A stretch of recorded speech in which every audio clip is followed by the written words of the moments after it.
Hi, it's Splinterverse.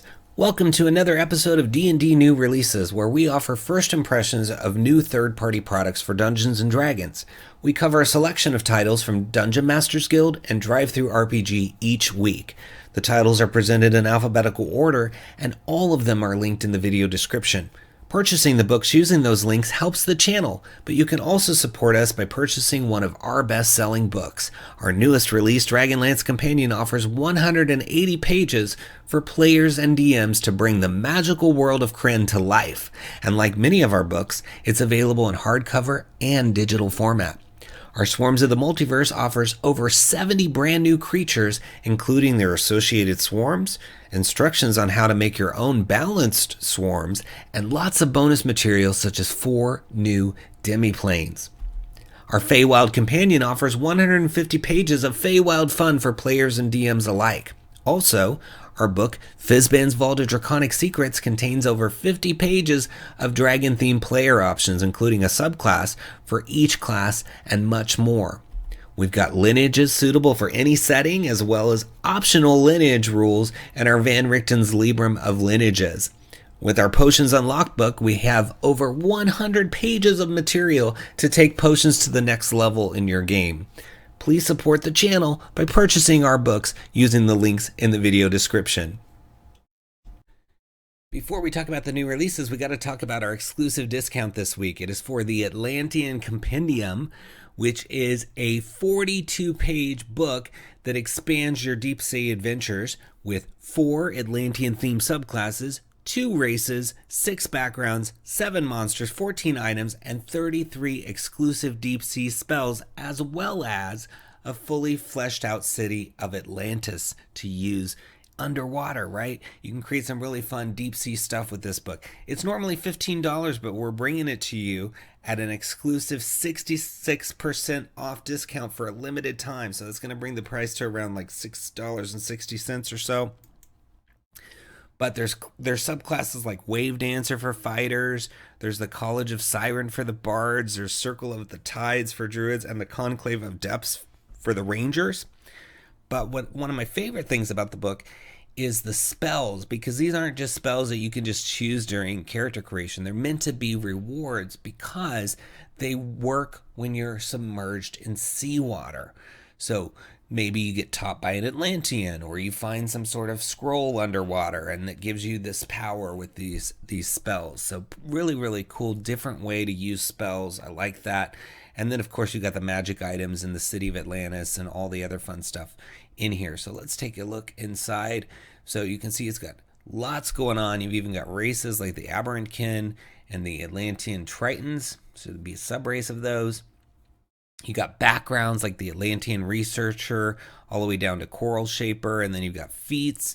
Then you've got the magic items, everything from Atlantean Trident down to Vortex Guard, and then tons of stat blocks for the Atlantean Guard, and then you get those spells. So really fun stuff like Drown and Sea Spine and Undertow. So fun. Looks like it could be a really good time. You know, you just don't see a lot for underwater or aquatic, even nautical stuff. This could go with nautical campaigns as well. So maybe you start off on top of the sea and then end up down in it. So you got your intro, then you get about the city of Atlantis, the government, the layout.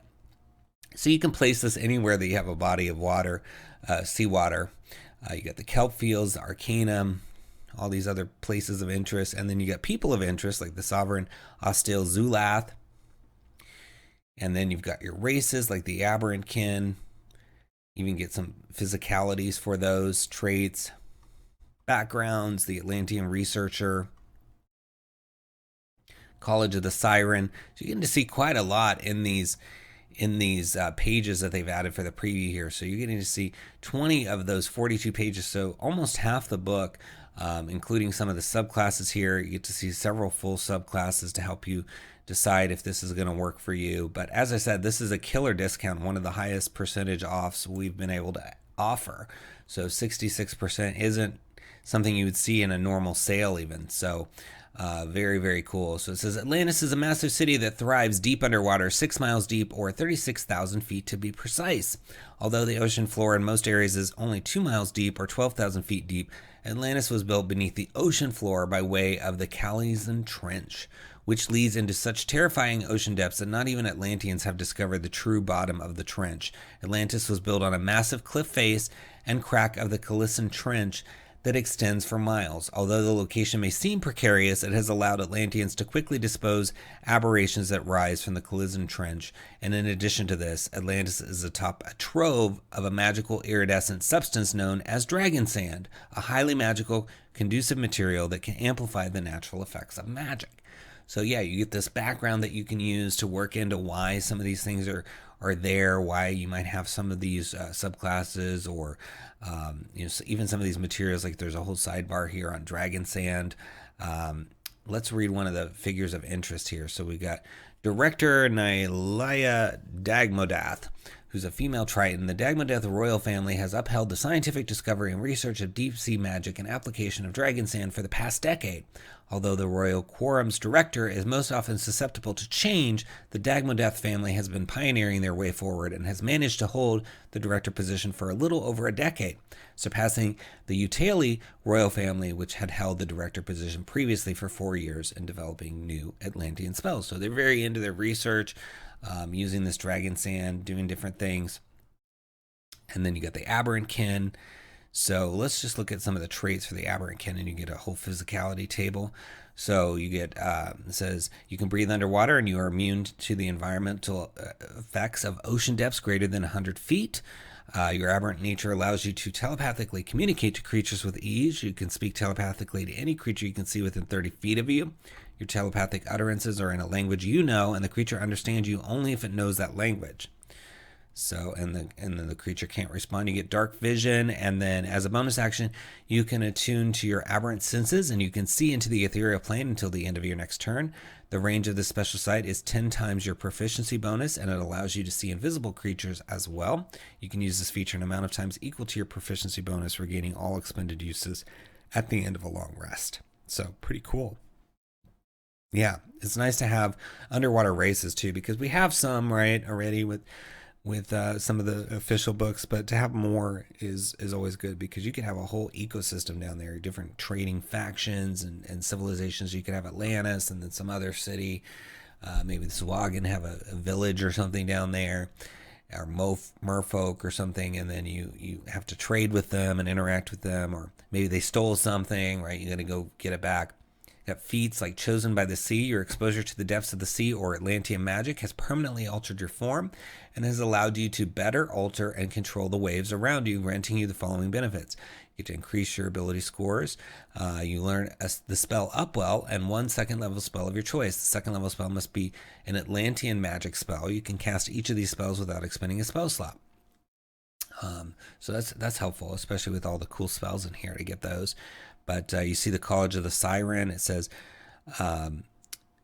while some bards create quick limericks, epic poems, elaborate songs, and unforgettable dances and performances, bards of the Siren draw from the enchanting power of harpies and sirens to make the voice their weapon. So that's really cool that they can lean into this sort of notion of siren's call and all of that with this subclass. So you get a siren song. You even get Siren's Compulsion. So it says your magical allure has allowed you to bend and mold the actions of those who are charmed by you. So yeah, you can start controlling others with your Siren's Call by the time you get to 6th level. So yeah, it seems very appropriate, fits with the underwater theme. You've got Circle of the Tides here, which I'm sure does the same thing, and Wave Dancers. So tons of stuff in this book. And it's an incredible price. I mean, normally it's $15. You're going to pay $6 and something for it, just for a limited time. And when we talk about it on the show, that discount's already been running for a little while, because we release these every Monday. So you want to take advantage of this quickly. Get this book at this great price while you can, because we don't return to these discounts. They're one and done. So be sure to grab it. It's in the timestamps in the video description or the pinned comment alphabetically as well. It's under Atlantean Compendium. Give it a click. All right, our first new release is 10 New Year's Nemeses by Holodanger and a whole crew of people, including Bumley and others. We got $4.95 for 25 pages, and it says, ring in the new year with 10 formidable foes brought to you by the Holodanger team. Discover your destiny under the glittering gaze of the beast of the zodiac. Burn away the old year and ring in the new by battling the bonfire dragon. Celebrate the new year by vanquishing the glittering confetti ball golem, or find your fate in the shadow of the ever-watchful 𝙤𝙤𝙘𝙤𝙤. So you get the 10 original creatures and their artwork, lore, adventure hooks, and stat blocks. You can see some of the fun artwork. Very cool. Reminds me of like Adventure Time or something with these adorable illustrations they have for their creatures. Pretty cool. So let's look inside. I've looked at quite a few of the Holodanger books, and they always seem really fun. So you can see they've got the different creatures like the Beast of the Zodiac all the way down to Roasha. And then for challenge rating, they range from 1-4 all the way up to 23. So the Father of Yesteryear and the Child of the Hereafter are both 23. So that's a good mix. And it looks like, you got an 18, a 15, a 13, an 8, a 7, a 5, good, really good mix. So happy to see that. Love the art for the Beast of the Zodiac here. So they are living astrological messengers. The beasts of the zodiac are spirits that embody the progression of months, seasons, and years. Many cultures have their own variation on these animals of myth, generally depending on the creature's particular importance to those peoples.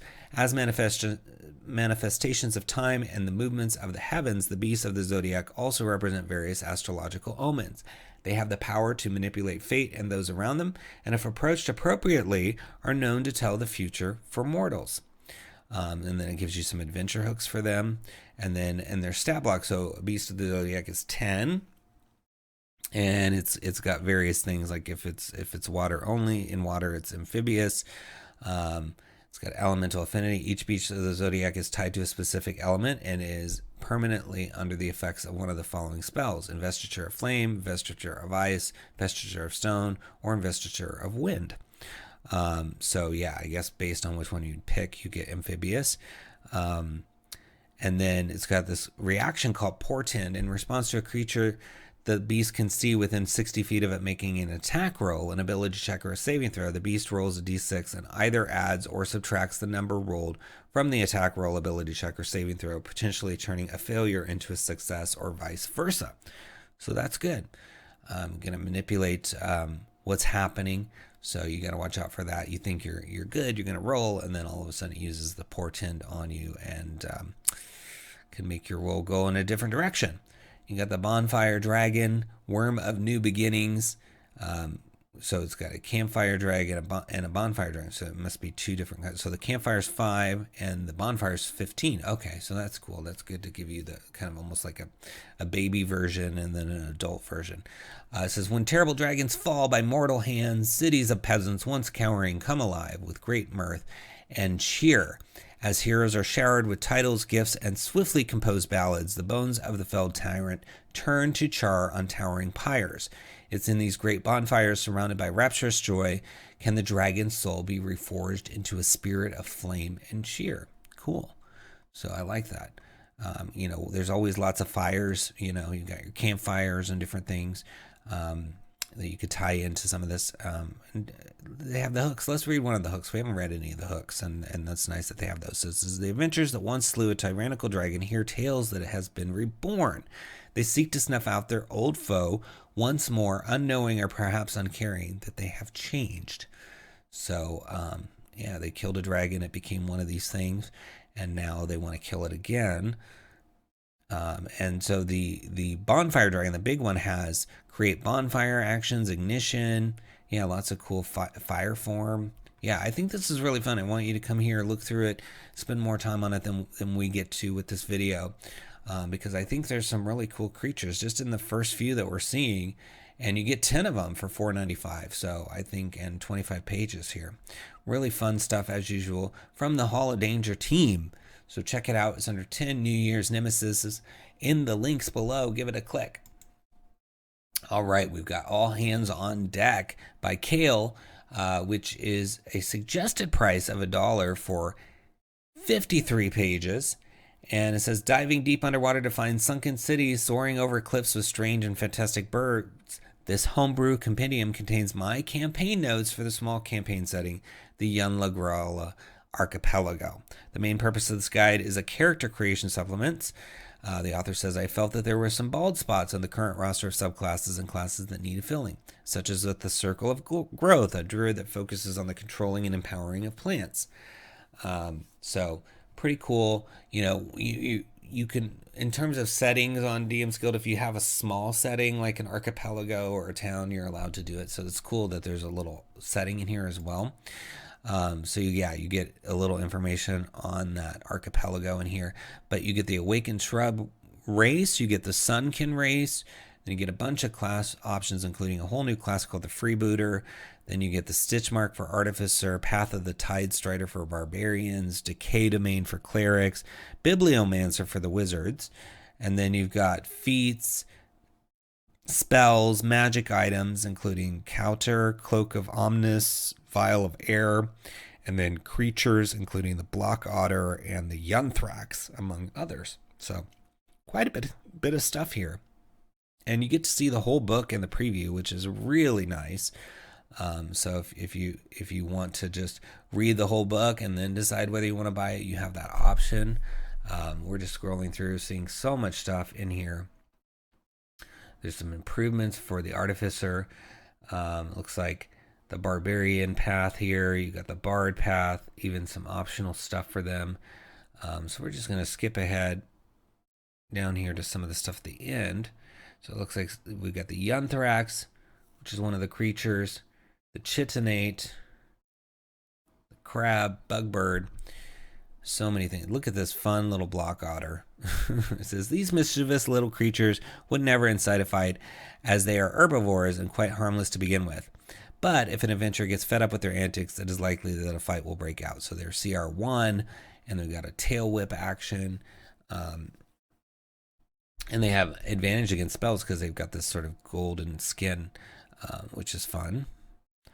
So you got Eldritch Invocation options. I mean, just so many things for your subclasses, special techniques for the fighter, Druid Circle of Growth. Let's read a little bit about that. So it says, life is beautiful. It should be nurtured and protected. Your kinship with plants allows you to talk to them and convince them to form desired structures.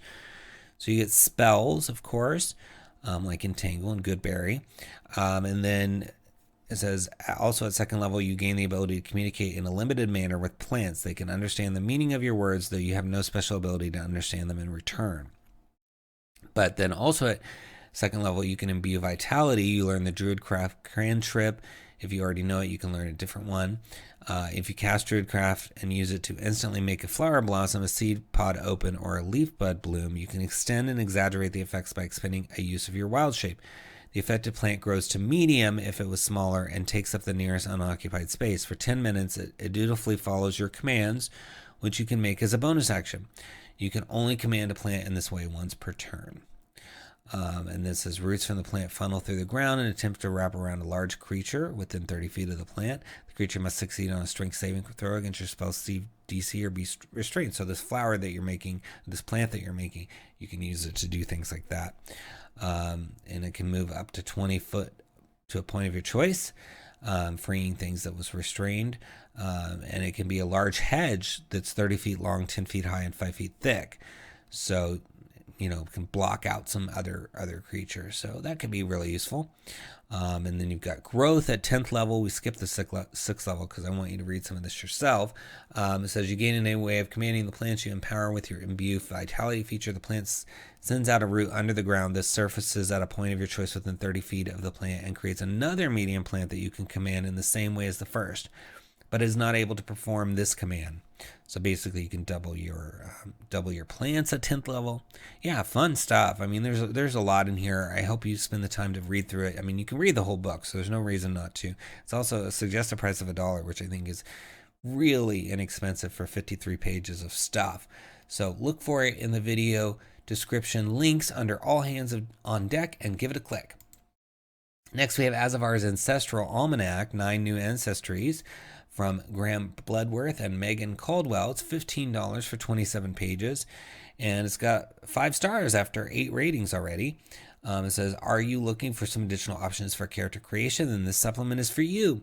You get 9 new ancestries, including the 𝘽𝙤𝙤𝙠𝙨, an adorable subterranean mole creature with a powerful set of extra arms. You get the Jadari, ancient stone golems with mild psychic abilities. Phoenixes, when the giant firebirds of legend are destroyed, they are reborn in humanoid form. So tons of cool sounding races. We only read a couple of those. Each ancestry includes lore, stats, and custom commissioned art. So very nice. Okay, so we're going to see 5 of the 27 pages. So you get to read about the 𝘽𝙤𝙤𝙠𝙨, the Jadari, and the Phoenix. So really fun. I like this concept of the Phoenix. So let's read a little bit more about that. The magic required to evade the clutches of death is incredibly taxing, and the toll of regenerating their entire body is too much for even a mighty phoenix. To hide themselves while they heal and regain their formidable power, phoenixes take on shapes similar to elves or humans. However, they cannot fully suppress their nature. Phoenixes can be identified by their slightly red-hued skin. Additionally, as they grow in strength, parts of their bodies may also begin to smolder with flame. A particularly common visual indicator being hair that burns at the tips. I love this. So the concept is that a phoenix is killed. It turns into something that looks like an elf or a human while it's trying to basically eventually become a phoenix again. And so during that time, it might have, its hair sort of turning into fire at the tips. Yeah, I love that. It's a very visual, great way you could role play that it's a secret that you don't want to reveal right away to the party, and then you tell them over time, maybe, or to others. It says, if a phoenix perishes while in their humanoid form, they die their final death, leaving behind naught but a pile of ash. So they cannot be revived from this state by any means other than a wish spell.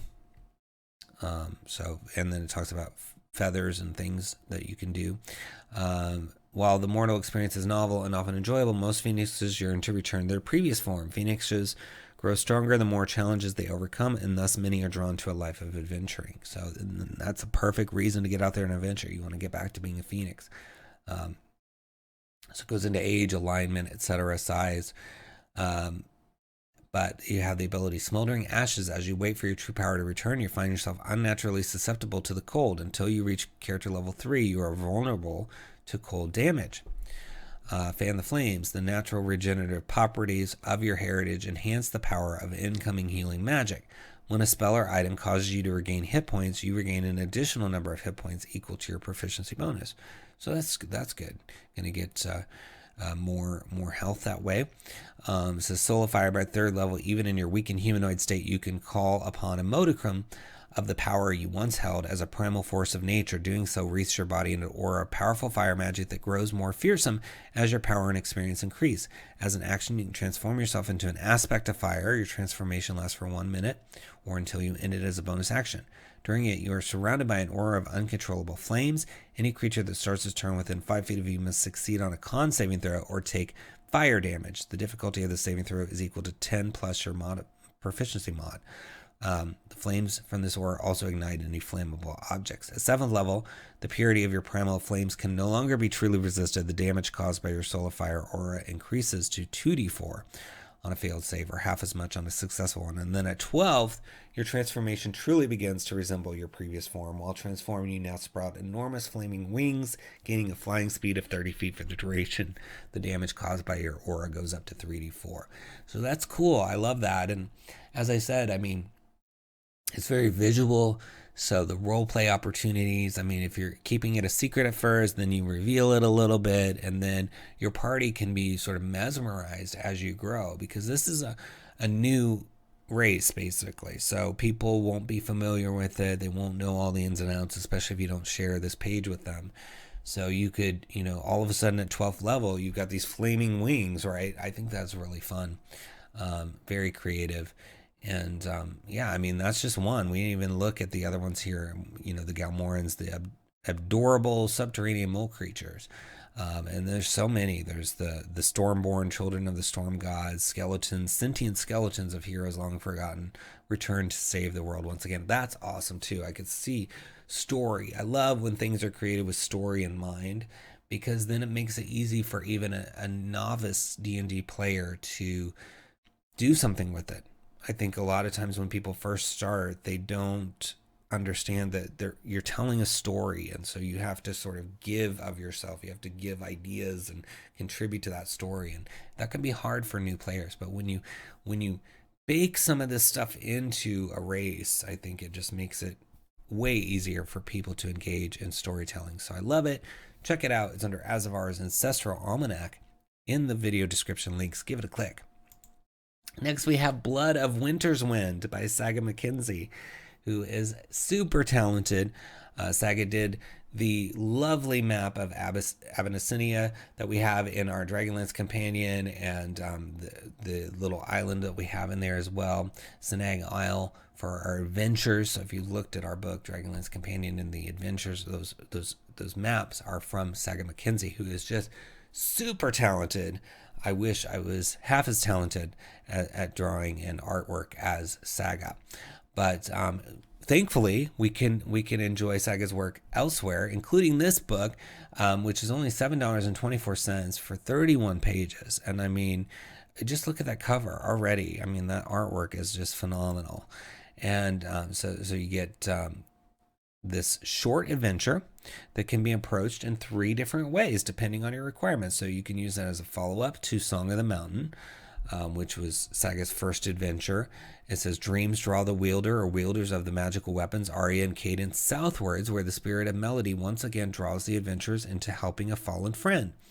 And then it's a jumping off point for further linked adventures if you use the epilogue encounter. Or there's 2 other ways. As extra content for your Ice Twin Dale Rime of the Frost Maiden campaign. This adventure can easily be dropped into that one, or as a second optional side quest for the town of Dugan's Hole, or to replace the original side quest of taking animals doesn't quite fit the tone of your campaign. And then it can also be a short standalone winter horror scenario. Blood on Winter's Wind can be run as a simple standalone one-shot scenario or dropped into any winter or horror themed campaign without many adjustments. And look at these gorgeous maps. I mean, Saga is just unreal.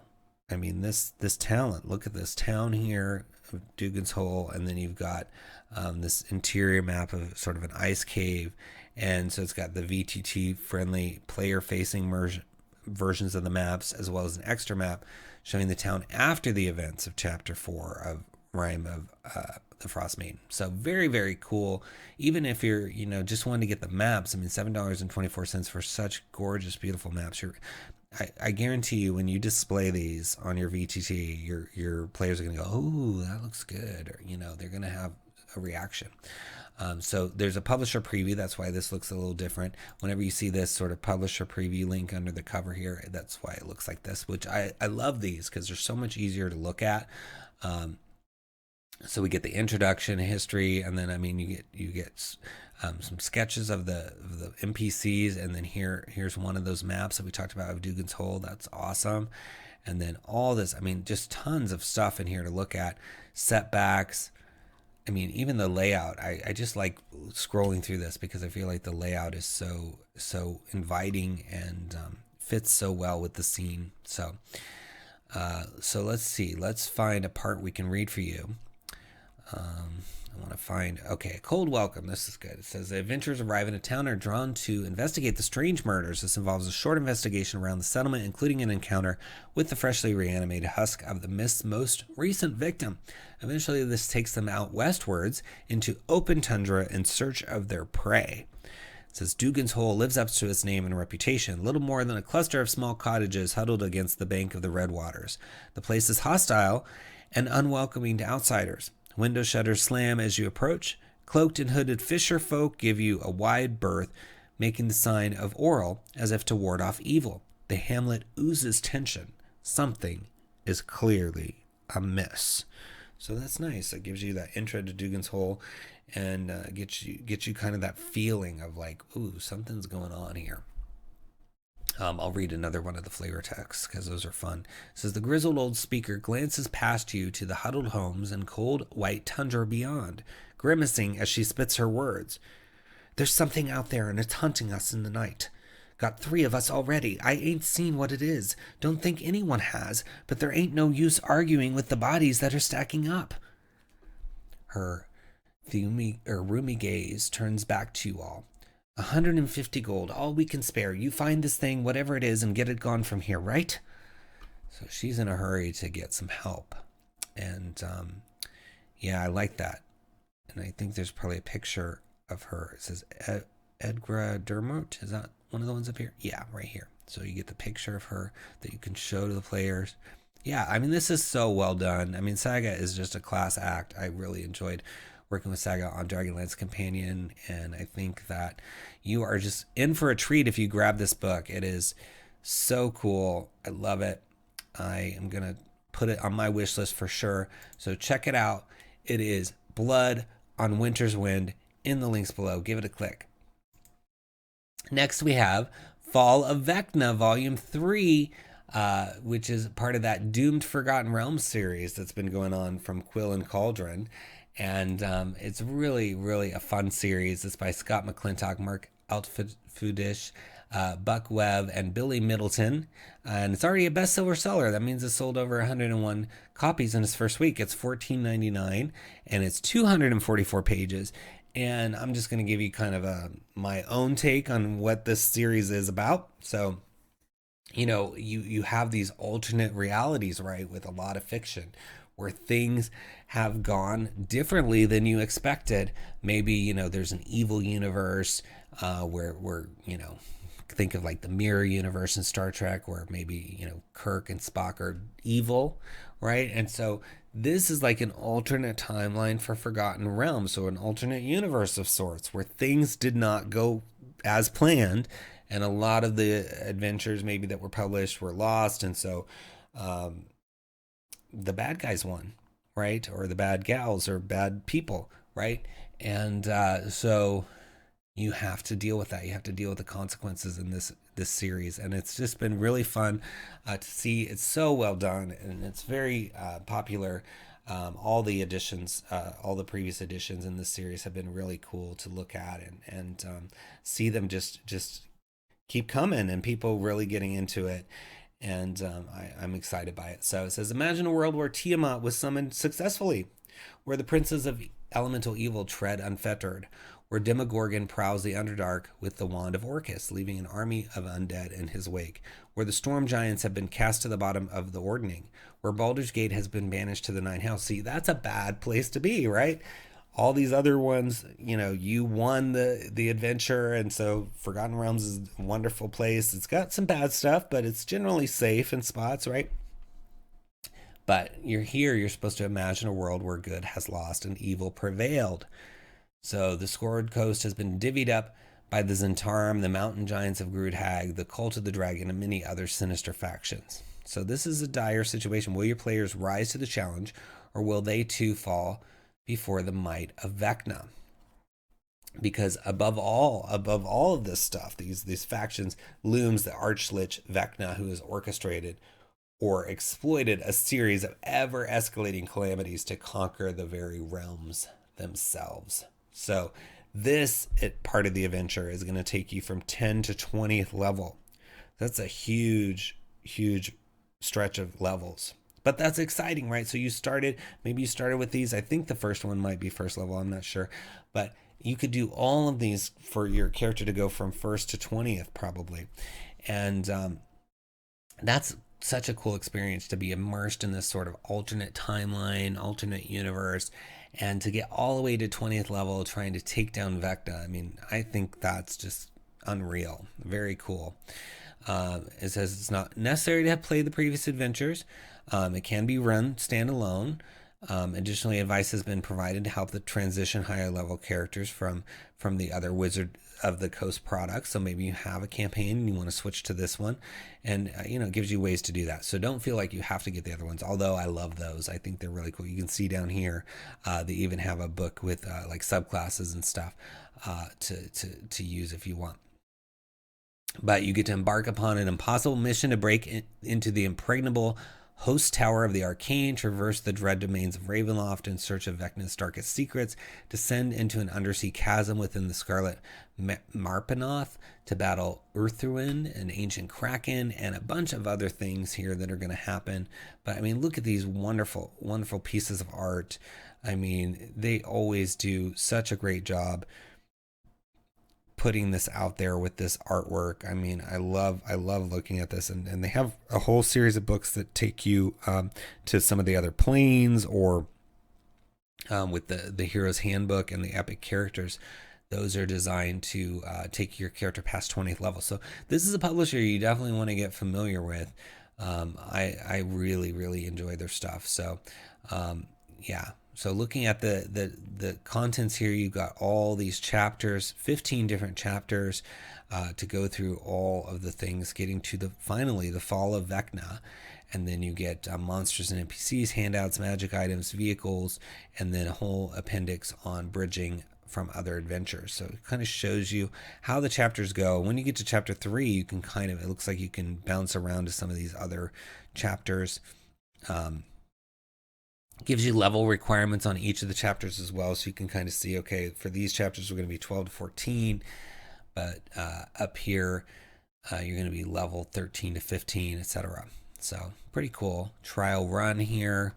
Yeah, you get to see 12 pages, but I mean, I'm going to zoom out because I just really want you to get the effect of how the pages look. They're so cleanly organized, really easy to read. Look at this wonderful map of Luskan. And then you got encounters and sidebars.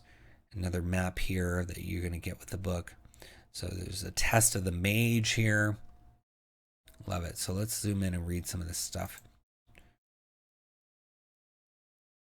It says, the test of the Mage will require the characters to fight constructs that can only be harmed by 2 randomly determined damage types. That's a fun concept. These damage types are randomized each time the construct takes damage. To help the characters prepare for this, you might want to remind them of the 13 possible damage types. While visiting Luskan, proactive characters will have an opportunity to purchase scrolls or magical items to compensate for any mission damage types. I love that, because having to make sure you have the capability as a party to do every type of damage, or as many different types as you can, is a really cool concept. And I like that it changes each time, so it's not like, oh, we did damage, it didn't actually do anything, so now we know it's immune to cold damage, and then you just carry forth and you don't do any more cold damage to it. Well, it changes on you, so you're gonna have to be really smart. I love that. So let's see what else we can read in here for you. So there's this. It says, in either case, the domains of Dread Ravenloft are summarized in Chapter 2 of the Dungeon Master's Guide. They are further expanded. Okay. The Host Tower of the Arcane is located within the coastal city of Luskan and described in greater detail below. Xanathar knows a little bit about Ravenloft, mostly thanks to Biff and the Skull, see below. In particular, Xanathar can provide the following information. So this Xanathar here, Beholder, can tell you all about Ravenloft, and says the Dark Lords are generally quite evil and are cursed so that they can never leave their domain. The Host Tower still trains fledgling wizards. Such wizards gain entry to the tower only after they complete a series of tests. All this information he can relate, which is cool. Lots of it, actually. There's a lot of information. And then it shows how to begin the adventure. So let's look at this flavor text for beginning the adventure. It says, hidden beneath the seemingly abandoned Thornhold Keep, you find Xanathar's underground headquarters, a bustling, grandiose hub of activity. Informants come and go, using the Underdark to ferry information and contraband throughout the realm. Xanathar's throne room is strikingly opulent, decorated with tapestries, paintings, and the petrified statues of those who have recently aroused its prickly ire. Its beloved goldfish, Stilgar, swims happily by Xanathar's side in a mansion-sized fishbowl. Wow. And then Xanathar starts talking. You were wise to answer my call, Hinge people. As you know, it has been 5 years since that one-eyed bag of bones took over this heap of dirt we call home. No matter what we throw at him, spies, assassins, armies, Elminsters, none of it works. We're going to have to fight smarter, not harder. This guy's gimmick is that everyone has a secret and that can bring about their downfall, but that's nothing new. Here in Faerun, we call it blackmail, and I've been doing it my whole life. So how about we turn things around and use his secrets against him? It took me a while to put the pieces together, but I've already figured out a whopper of a secret. It turns out that Vecna isn't even from the realms, but rather some other dimension, some dreary place referred to as Ravenloft. If we want to find out more about Vecna, then we are going to need to journey to his alleged homeland. It turns out that it is somehow possible to access Ravenloft from inside the host tower of the Arcane. Normally, this place is inhabited by scores of archmages. However, thanks to my agents, they are currently elsewhere. So it is time for us to break into their tower, hop into Ravenloft, find out Vecna's weaknesses, and save the realms. How hard can it be? So that's a fun character, right? Xanathar. I mean, he has a whole book named after him. So it's fun to play that voice. But yeah, it's so well written, right? Really, really cool stuff in this whole series. I think you really need to get the whole series and just really explore this alternate universe where things didn't go as planned. And this gorgeous artwork. I mean, this even just the covers of each of them have been so fun to ogle. So you've got to check it out. I mean, Quill and Cauldron, as usual, killing it with their stuff. So look for it under Fall of Vecna in the links below. Give it a click. Next, we have Large Luigi Presents Adventurer's Astral Almanac. It's a Spelljammer guidebook by Andy English, and it's $20 for 125 pages. This is a brand new Spelljammer supplement from the author of the Silver Selling Rules expansion. Large Luigi presents a primer to spelljamming. The Astral Sea is a vast and alien place and full of astral dominions. These cities and strongholds of the gods are uncharted and the denizens uncatalogued until now. This 125-page guide focuses on the realm of thought and stars, the Astral Sea, and how to use it in your Spelljammer campaign. In 5th edition, the Astral Sea is the medium through which crews travel from one wild space system to the next, but so little has been revealed about its starlit expanse. There's long been a misconception that the Astral Sea is a little bit a silver void, a large gap of nothingness that only serves to transition creatures from one plane world to another. However, nothing could be further from the truth. The Astral Sea is the wellspring of divinity and one of the two fundamental planes of creation. The gods were first born from its essence and in turn shaped more of that astral essence into their own special realms called astral dominions. So you've got these 8 astral dominions, including Arvandor, Carceri, Gatehouse, Churganar, the Far Wanderer, etc. I'm sure I'm mispronouncing some of these. 10 astral hotspots, 2 new wild space systems, Brain Space and Design Space, new ancestries, the Canine Lupin, the British Neandrite, and the Psionic Shardmind, new subclasses, the Oath of History Paladin and the Travel Domain Cleric, over 40 new monsters and vehicles, maps and VTT tokens for new locations and creatures. So much stuff in here. So let's look inside. You can see just tons and tons of material, player options with subclasses and a bestiary, and I mean just a real good mixture of things to bring the Astral Sea to life. So I'm just scrolling through, showing you some of the pages, and then you get here to a look at Arvandor and then the Carceri Gatehouse. So you get to see a couple of the astral dominions in the preview, including this is like a vertical map, so it shows you how you come in through the gate, and then above it is all these things for the Carceri Gate. So let's read about the dominions. This chapter details 8 astral dominions and ends with a short section on creating your own divinity. This is what separates an astral dominion from other types of hotspots in the Astral Sea. Dominions are the fortresses, cities, and palaces of the gods, or the ruins of such a place. As such, they have special properties that most locations within the Astral Sea do not. So color veils, astral dominions are somewhat akin to outer planes in that they aren't contiguous parts of the Astral Sea. They are effectively separate planes of existence bound by and contained within the astral. The planar barrier that separates an astral dominion from the rest of the Astral Sea is called a color veil or color pool, and appears as a vibrant curtain that shrouds the dominion. Upon approach, the color veil parts and a creature finds itself within the dominion. So that's an interesting way to travel from one to the other.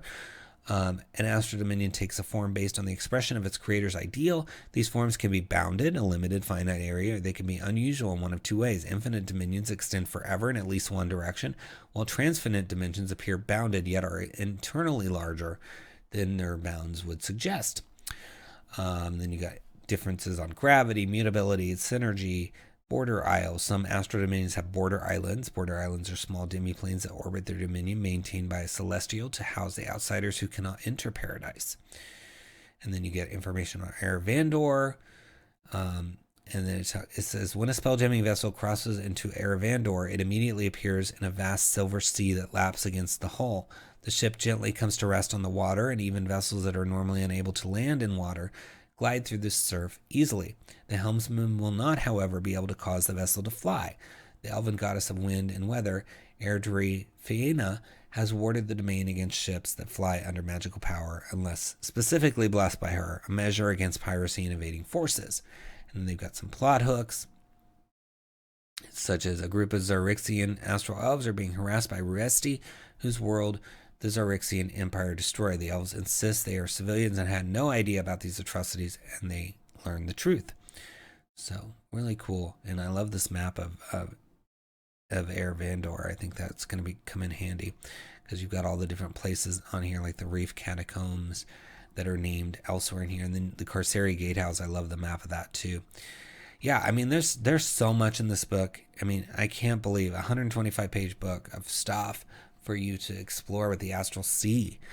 And I think if you're playing Spelljammer, you're going to need this, because you're getting so much, including those maps, VTT tokens, all the different locations. Just really, really cool.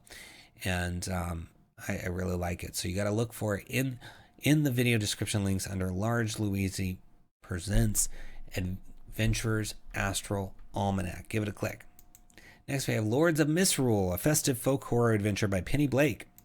And it's suggested price of $0 for 16 pages. I definitely would recommend putting something in there. It's kind of Penny to give this away, but Penny helps the community so much. So I think we should give back to Penny as well. It says, in centuries past, on Yuletide Eve, the village of Oakhampton was plagued by a demonic host of wild riders who rained destruction and terror upon the small farming community from dusk until dawn. Now something has caused the demons to return, and this Yuletide Eve, the village is in peril once more. The party has just a few hours to work out where these fiends are coming from and how to stop them before the night of terror begins. So it's a sinister folk horror adventure perfect for new parties of 1st to 5th level, with options for running it with a lighter B-movie style vibe if you want. And it plays about 1 to 2 hours. And you get printer friendly and screen reader friendly as well with this, which is very helpful. So it's broken into several chapters, and you get the intro, and then here's how you would change the DCs depending on the party. So, if your party level is 1 to 2, then, these would be your DCs. If it's 3 to 4, it'd be these. 5 to 15, basically. So very cool. Easy to tweak your DCs with a chart like that. So you get your adventure overview, your NPCs. You get to see the whole book in the preview, so that's really helpful. There's a red squirrel in here. It says a plea for help.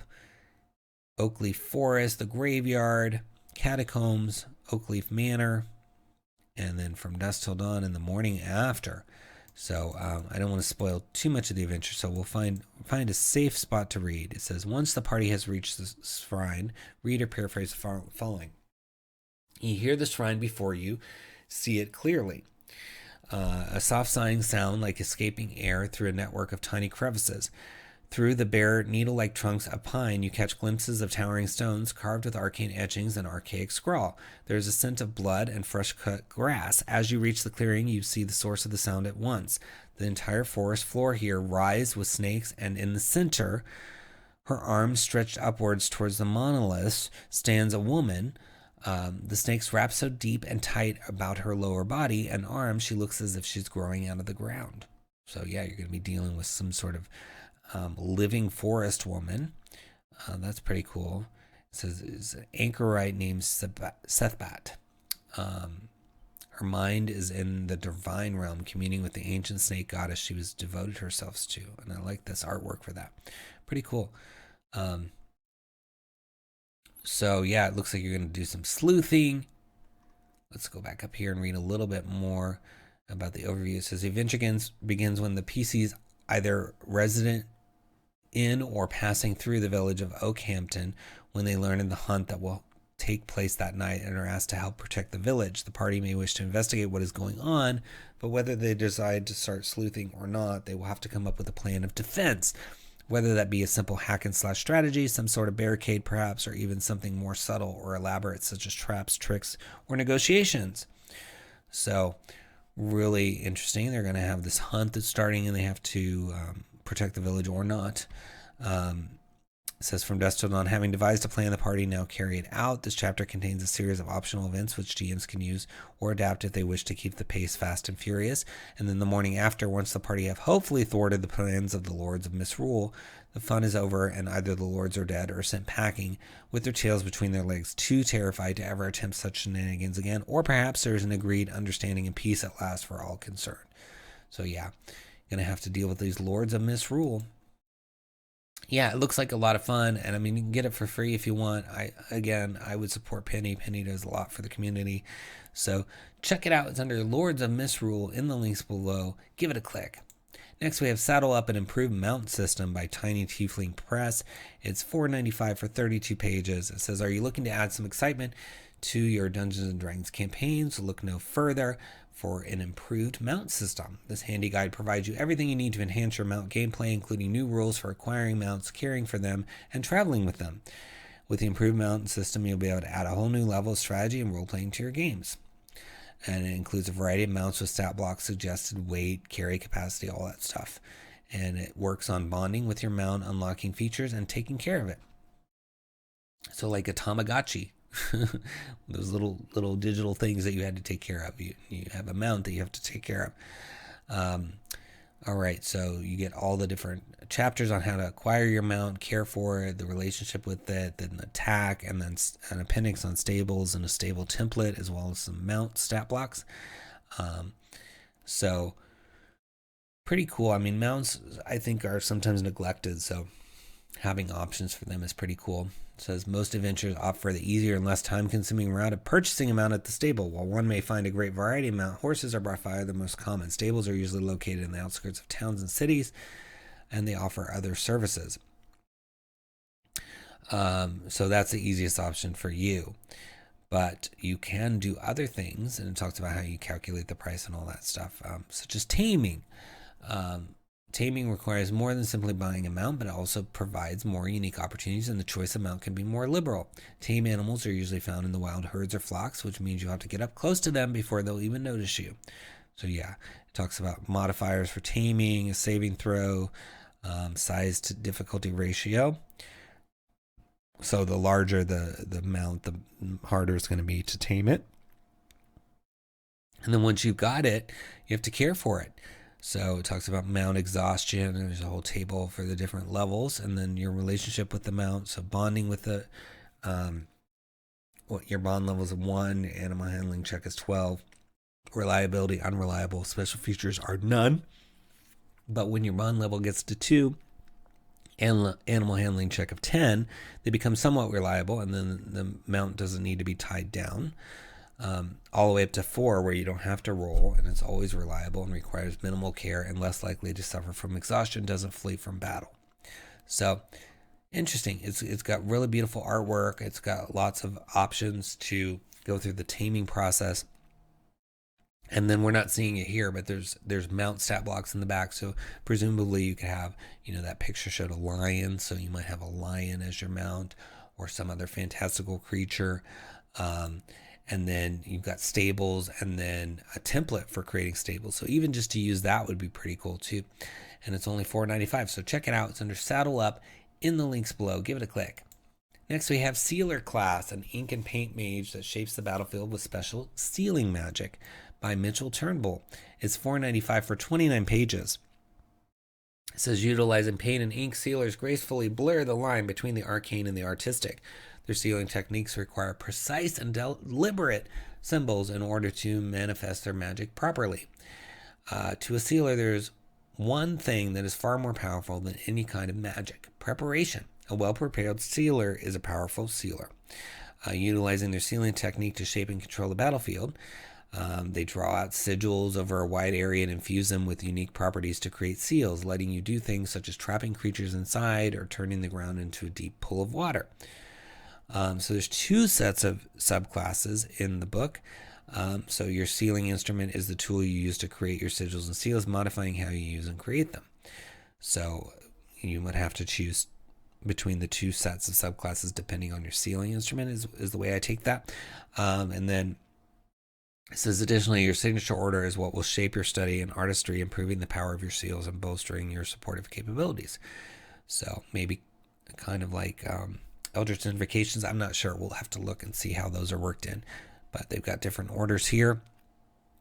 But it says this class is perfect for those who want to play a character with a heavy focus on art, ink, scrolls, and rituals, or who wants a class with a unique take on battlefield control, or who loves supporting your allies with powerful utility. And it's a full spellcaster class. So cool. And then there's video down here you can watch on it. It's bookmarked. Yeah, this looks fun. Let's look inside so we can find out about it. You get to read 12 of the 29 pages. It shows here how many cantrips you know. And yeah, you get spells because you are a spellcaster, so that's awesome. Equipment, preparing, spellcasting focus, scroll, scrivener, liturgy, sigils, seals. All right, let's read a little bit about some of these specific things to the class. So the sealing instrument, starting at second level, you learn to specialize by picking a tool that begins to define how you scribe your seals. Your chosen sealing instrument counts as a spellcasting focus. Choose one of the following options found on page 8. You gain the features of your sealing instrument at second level and again at 5th and 11th levels. To create your sealing instrument, you must perform a special 10-minute ritual on an appropriate object. So, and then you also get your signature order. So let's find out about those. Starting at 3rd level, after mastering the basics, only now can you delve deeper into the hidden knowledge your order of sealers have to divulge. These choices are detailed later. So, let's see, swift sealing. So here, sealing instruments. Pick what kind of sealing instrument you will specialize in. Choose from one of the following options. So you have the Aegis stamp. Users of this style of sealing instrument carry special stamps and utilize a large ink pad with a hinged lid. These are often decorated with intricate yet sturdy metalwork, offering the wielder greater defensive options. So you've got the armored ink pad, for example. Starting at second level, you can use your reinforced ink pad to protect you from harm, holding it in one hand. This grants you a +2 bonus to your AC. You cannot gain this benefit while also using a shield. And then it goes further up from there if you pick this as your sealing instrument. But you can also pick arcane brushes. Sealers that utilize these wand-like brushes always use them in pairs. They are perfect for channeling the arcane, letting the wielder send their magic farther than ever before. So, and then you got the battle brush, the ink and quill, living ink, ritual staff, sigil cards, wax seals, so lots of things. And then you get your signature order. Choose the order of sealers who will help shape your further study and artistry. So the order of artist sealers of this order are no mere painters. They have an unshakable conviction to show everyone their artistic vision. They aim to fill the world with beautiful works of art, adding color wherever they go and even weaving life into their artistic creations. So yeah, it's interesting. You're getting like, I think what I'm not 100% sure, but I think what I'm interpreting it is happening is like almost each subclass level you're getting 2 things, but instead of getting 2 things, you're getting 1 through 1 sort of type of subclass, which would be your sealing instrument, and then the other one would come from another type of subclass, which is your signature order. So instead of having, you know how some subclasses will give you 2 features at second level, this splits them into separate classes, which I think gives you more flexibility. So you're not locked into, oh, these are the 5-6 features I get from my subclass. It's more like, here's 3 I get from this one subclass, my sealing instrument, and then 3 that I get from another, my signature order, or whatever it's called, order. I mispronounced it. Signature order. I was right. Okay, very cool. Yeah, it seems fun. I mean, there's so much you could do with writing and different things. So let's just read a little bit about the general concept of seals. So this is starting at second level. The magic of patterns, calligraphy, and art make up the background of this special kind of magic. Seals are used to create specialized arcane effects. You know a number of seals equal to your proficiency bonus. When you gain a level in this class, you can choose to exchange one seal you know for another. A list of these is found later.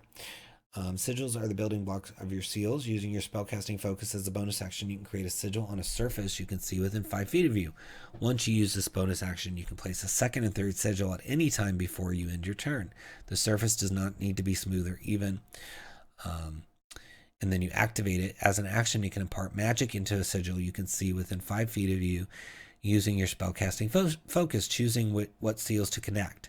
The sigil must be able to form a connection in a way described at the bottom of the sigil section.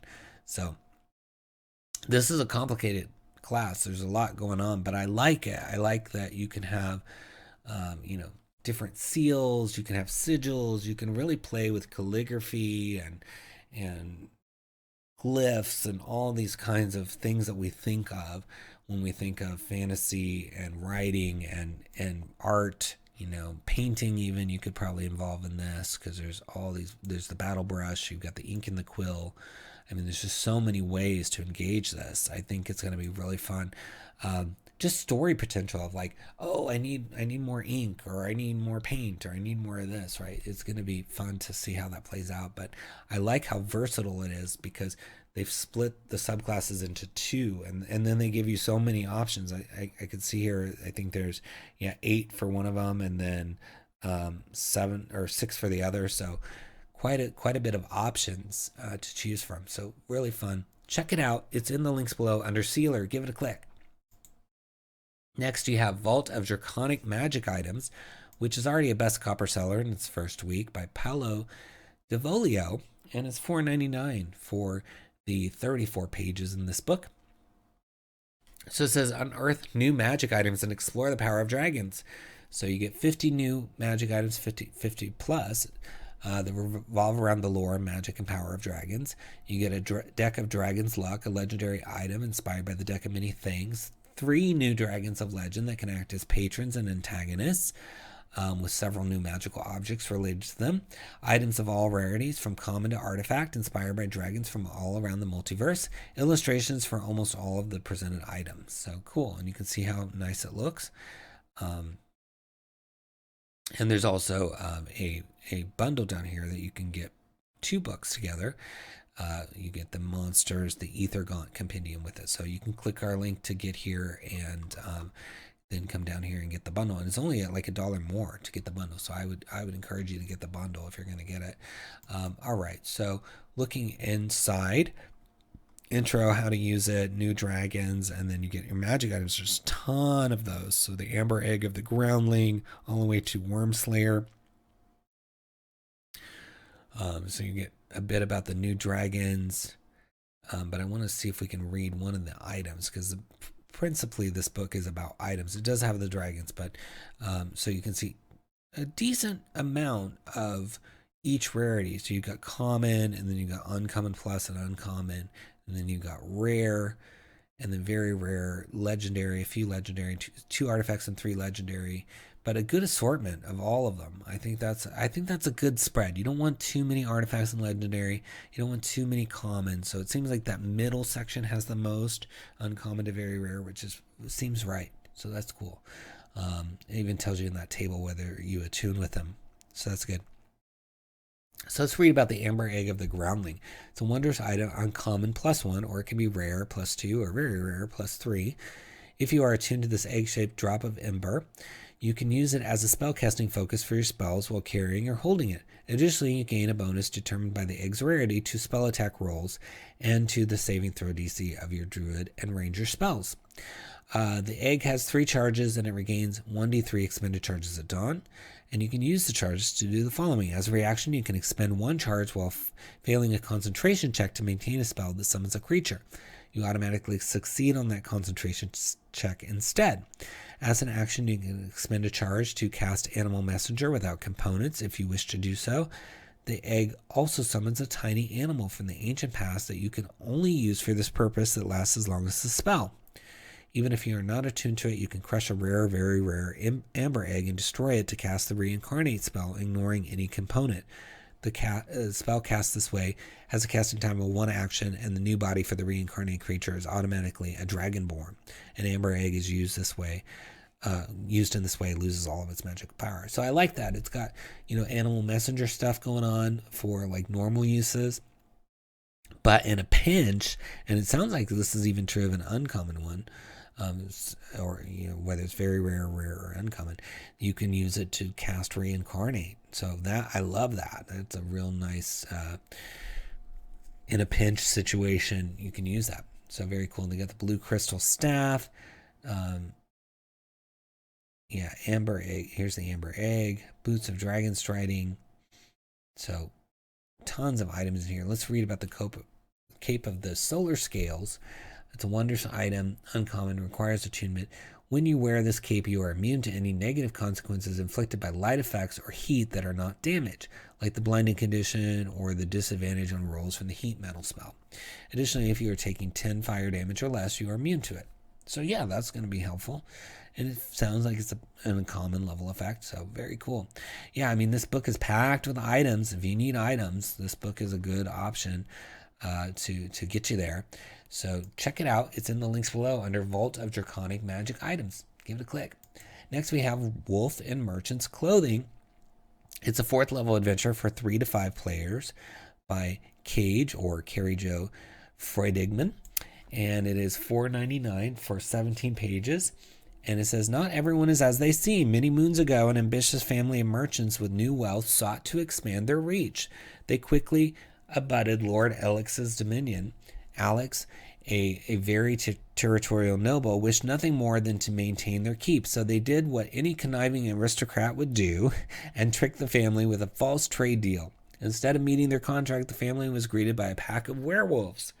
With the family's mysterious disappearance, Lord Alex has let down their guard. They now rest at ease in their estate, where they await the arrival of a small merchant caravan. However, the child of their scorned family, fueled by revenge, has decided to masquerade as one of these merchants to get close enough to Lord Alex to avenge their family. So that's a good setup. I like that there's, this aristocrat that took advantage of this poor family, and then werewolves were involved, and now this aristocrat is just sort of relaxed, and it's an opportunity. So it's a standalone adventure that can be used as a travel session in a larger campaign. It's optimized for 5 4th level adventures, but can be adjusted for different levels of play. And it takes an estimated 4 to 5 hours of play time. So you get adventure hooks, suggestions for scaling, and of course the stat blocks that you need, as well as high resolution maps. So very cool. Let's look inside. So we'll look at some of those adventure hooks in a minute. And then there's a whole merchant table at the end, which is real. I always love tables. All right, so it says there are many ways the party might get involved with the caravan, but here are a few suggestions. Just a job. The party is already traveling to the town where the Lord's estate is and wants to make a little extra gold on the way. Another option is your reputation precedes you. Lord Alex has heard of the party's good work and requests them to guard the caravan. And then a friend of a friend, one of the party members is acquainted with a merchant from the caravan, and they've recommended them for the job. So I love this adventure is designed around a caravan, because you can use that almost anywhere. I mean, and having sort of this story that takes place as you travel, because travel can sometimes be just a afterthought. It can be boring, or it can be just kind of drawn out, and this is a way to make it like its own like adventure by connecting it to this sort of one shot that can be dropped in anywhere. But also, like, having those connections with the caravan are good, because those are merchants typically, right? And you need merchants to buy your stuff, to sell your stuff, all that stuff, right? So it says, after deciding how the adventuring party gets connected with this job, they report to the trade district or guard captain's post in the city where the merchant caravan organizes for the journey ahead. Allow characters to do any preparation required for several days' travel. During this time, they should also meet at least 2 of the merchants mentioned in the merchant table below, which we'll look at in a second. One of the 6 merchants in this caravan is secretly a werewolf. Roll 1d6 or choose a merchant to decide who the werewolf is. As a means to hide their identity, the werewolf maintains the personality noted in the table. If using the friend of a friend adventure hook, it is recommended that the werewolf not be the one that is connected to the adventurer. So that's nice. And then there's something here, all the different merchants. As Tia invites the party for tea, but doesn't say much that isn't related to tea. Zalik asks the party a lot of questions about themselves and gossips about the other merchants. 𝘏𝙞𝙀𝙀 invites the party to check out her wares and talks excitedly about the journey ahead.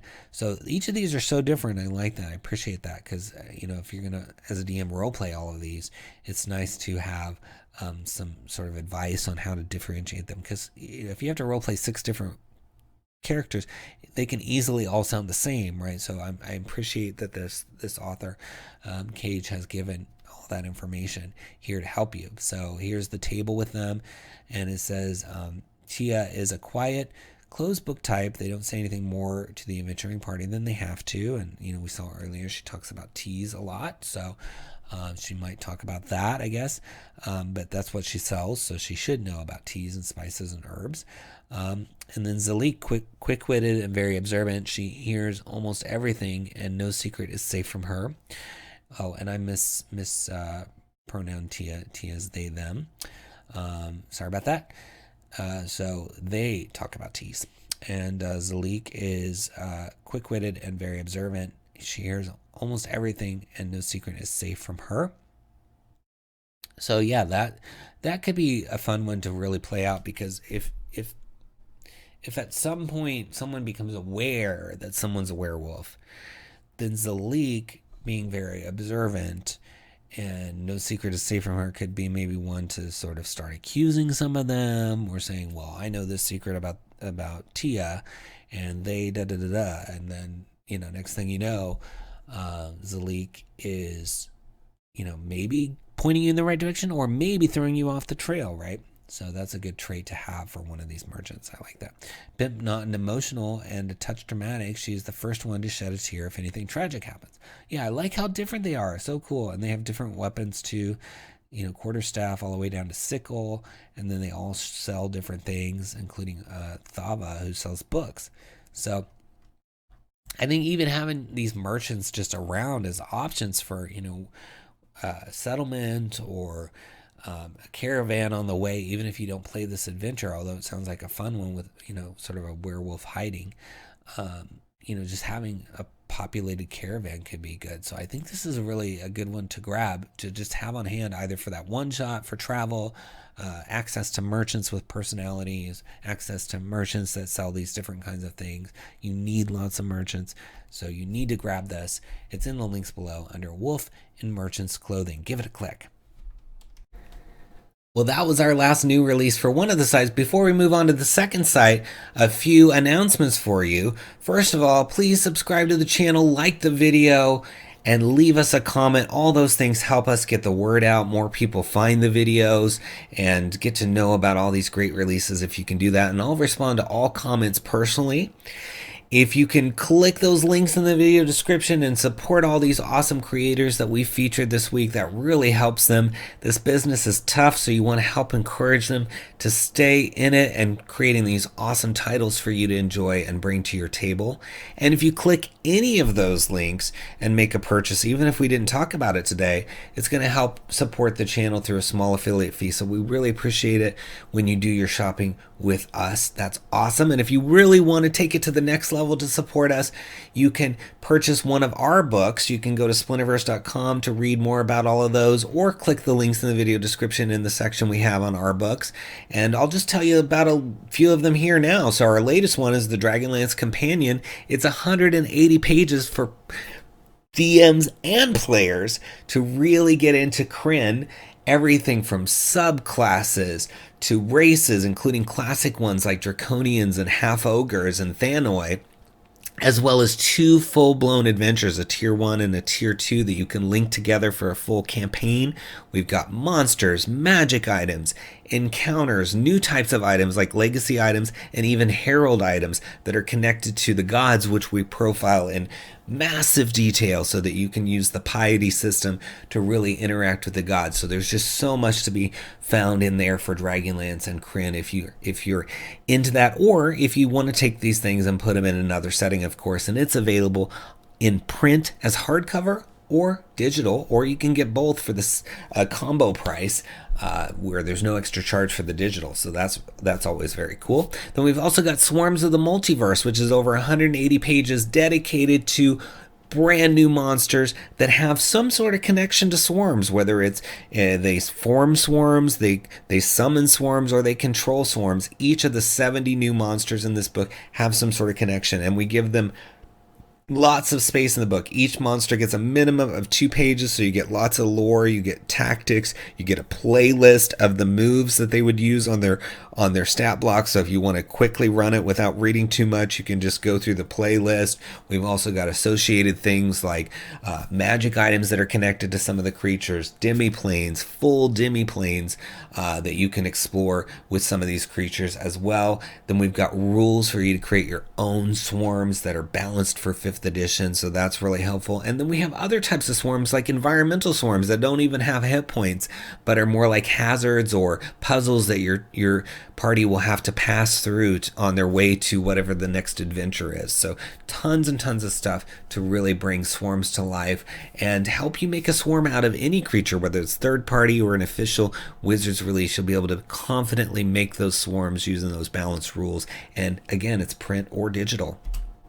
Then we've also got our platinum bestsellers here with the Feywild Companion, which is over 150 pages devoted to the Feywild, the plane where everything is Fey, and it's really a fun place to explore. It's a little bit different than the material plane, so you can have a really unique experience that kind of turns things on its head. And this fits well with Wild Beyond the Witchlight or any other Fey experience that you want to have. It's got player subclasses, one for each class that connects to the Fae. It's got magic items, races, lineages.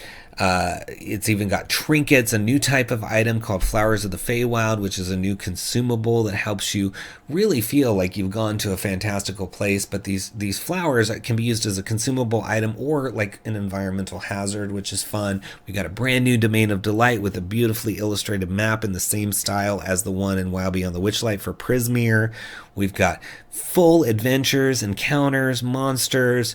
I mean, it's just jam-packed. VTT tokens, all that stuff if you buy the digital, but it's also available in print as well. So you're going to want to check that out. Then there's also our other platinum bestseller, Fizban's Vault of Draconic Secrets. It's devoted to dragons. It's meant to tie into Fizban's Treasury of Dragons, but it can be used on its own. So you've got dragon-themed subclasses, one for each class. You've got trinkets. You've got magic items. You've got horde magic items, draconic gifts. So those things that are in Fizban's, we're expanding and giving you more. So you have more draconic gifts and more horde magic items. You get a brand new familiar, adventure hooks to tie everything together from the DM point of view, so you can make those subclasses NPCs or whatever you want to do. So it's really, really good. It's going to be a hardcover soon. So by the time you watch this, it might already be a hardcover. So you can get the hardcover and or the digital as well. Then we've got our Van Richten's Librum of Lineages, which is devoted to the new concept of lineages that was introduced in Van Richten's Guide to Ravenloft. And it's really fun. It makes your race basically something very personal to you, because lineages are something that is sort of thrust upon your character. It's not how you were born. It's an experience that you've gone through, and it's changed you. And so these are very conflict-driven lineages suitable for any setting, not just Ravenloft. Got 4 of those in there, and then we've got optional rules on how to string those together, so you can go from one lineage to the next, or you can remove a lineage if there's some reason you want to go back to the original race, or just for story purposes you want to remove it. You have that option with this book.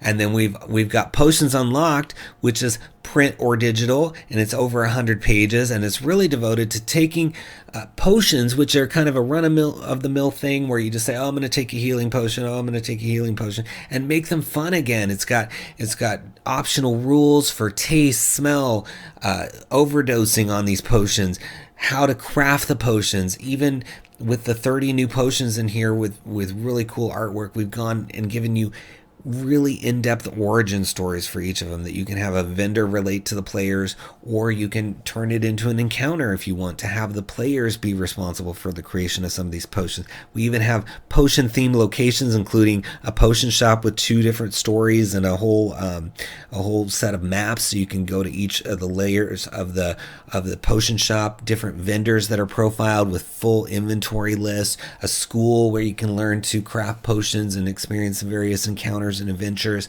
and then we've got magical plants and things that you can craft, harvest and craft your potions with. So tons and tons of stuff. The whole point of the Potions Unlocked, or any of the unlocked titles that we're going to do, is to really take something and take it to its limit, give you everything you could ever want, to be the authority on that topic almost, and just really deep dive. Our Swarms book is the same thing. It's anything you could ever want on Swarms. So if you're getting these books, we feel like you're going to have everything you could ever ask for that topic, and that's our goal for you, because we really want the money to go as far as it can, because we do try to keep our prices reasonable, and then by giving you everything we can, we're helping you have that for far into the future. You're going to have the ability to have potions or swarms or whatever our topic is come to your aid at your table. So we hope you'll support us and check out all these awesome titles.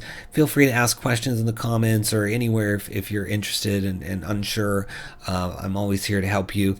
But no matter what, I hope you're clicking links, supporting creators, whether it's us or the others out there, because this is an awesome industry. We're so proud to be part of the ttrpg space, and we appreciate you.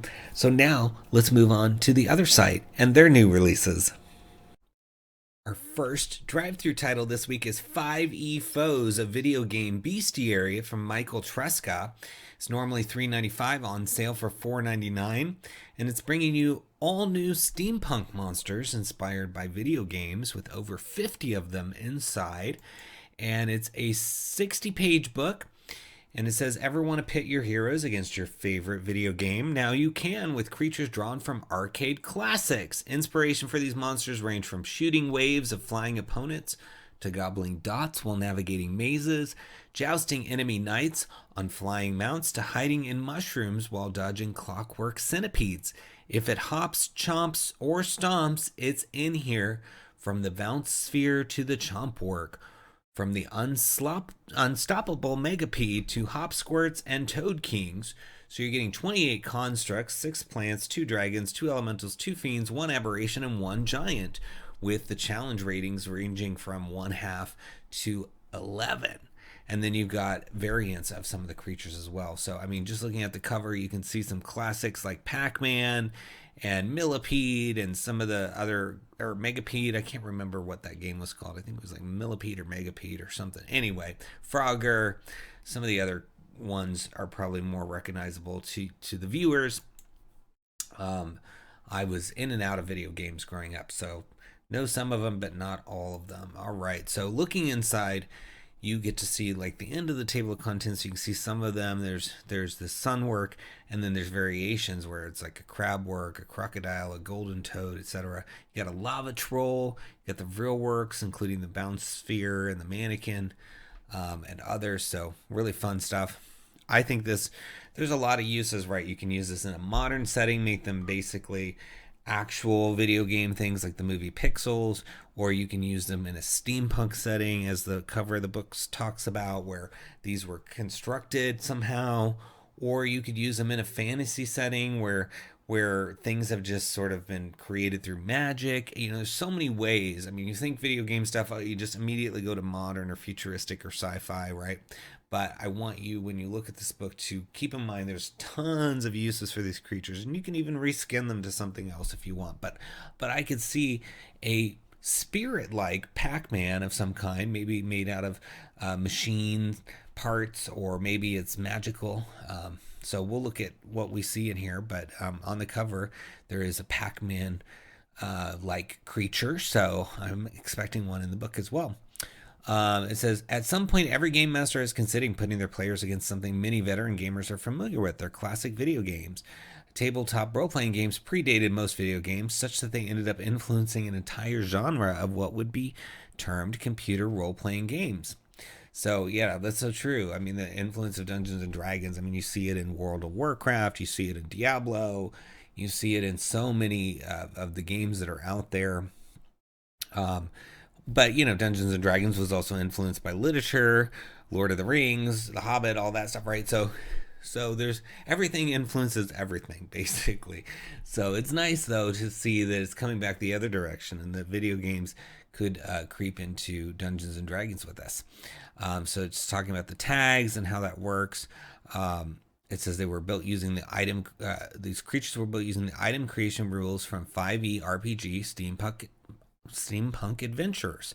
Any construct built using those rules has two tags, material and engine. The material identifies the construct's base framework. It determines its armor class and any additional special resistances that go along with it.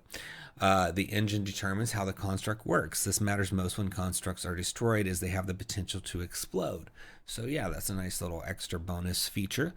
And then you've got information on arenas. It says it's helpful to determine where these creatures will be placed before you use them. The type of video game genre you'd like to emulate will guide which monsters you may want to consider using. Each board often has a final boss monster, so it goes through the action, maze, platform, shooter, all those options. But again, you can place these wherever you want, right? It's your world to design.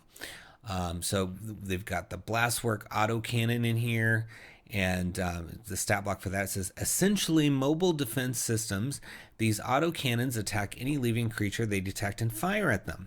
They have a storage of 12 cannonballs and a chamber beneath that allows them to fire continuously, although the loading mechanism is finicky and their rate of fire is uneven. So yeah, we've all seen these in video games.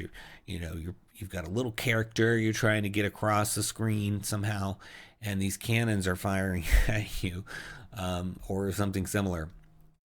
So yeah, I like this. I like that there's only 12 cannonballs, so eventually they do run out of the opportunity to use that, I'm guessing. But this one's a CR5, and it has cannonball recharge. The autocannon has 12 cannonballs. Used cannonballs recharge when the autocannon finishes a long rest. Combustion engine, when the construct dies, it inflicts 10 fire damage in a 5-foot radius. Creatures in the radius can make a DC 14 dexterity saving throw for half damage. Alternatively, when it suffers a critical hit or dies, roll on the combustion engine malfunction table to see what happens. So that's another reference to the Steampunk Adventures, which looks like a fun book as well. And then you've got some other things, including rolling charge, and that it's repairable. And then you've got the cannon, which has a recharge value on it, and it's a ranged weapon attack. And does 44 bludgeoning damage, so you gotta be careful not to get hit by that. But yeah, that's just one of what we're seeing in here. I can only imagine what other fun video game analogous creatures are in here for you to unleash on your players. So give it a click. It's in the video description, links under 5e foes. Next, we have Blades of the Lunar Kingdom from Daniel Kwan Games, and it is $3 for 15 pages, and it says, bring ancient Chinese swords to your tabletop. From the author of the book, the Book of Inner Alchemy, comes Blades of the Lunar Kingdom, a 5th edition D&D supplement focused on bringing Chinese swords to your tabletop. In addition to rules for including historical Chinese swords into 5th edition, the supplement features a history of Chinese swords and 6 unique magical swords inspired by blades described in Yu Ju Shu, a classical chronicle of history of the state of Yu. The supplement also includes a world primer for the Land of Blades, an upcoming fantasy setting inspired by the history of the Chinese spring and autumn warring states periods. So really cool. I like that. I think it's going to be really interesting to see this book. And what's nice is they have some community copy links down here. So if your budget is tight, but you really want this, I mean, $3 is a low price, but I can see, if you're in a situation where you really need some help to get that, they've got some nice links down at the bottom. So if you click our link and then check those out as well if you need some help getting that price down.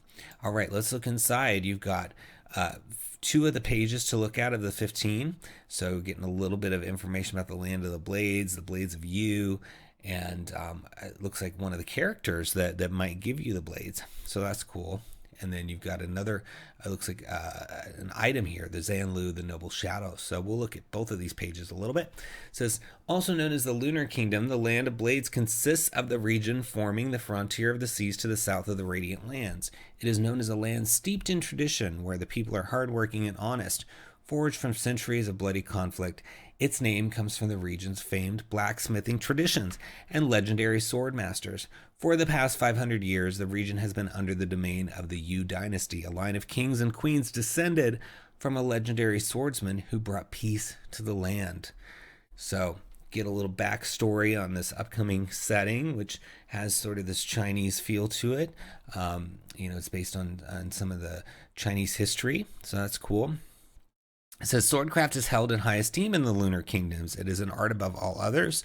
Of all the bladesmiths to practice their superb craftsmanship for the kings of Yu, no two are as legendary as 𝘬𝙤 and his apprentice Ganjiang.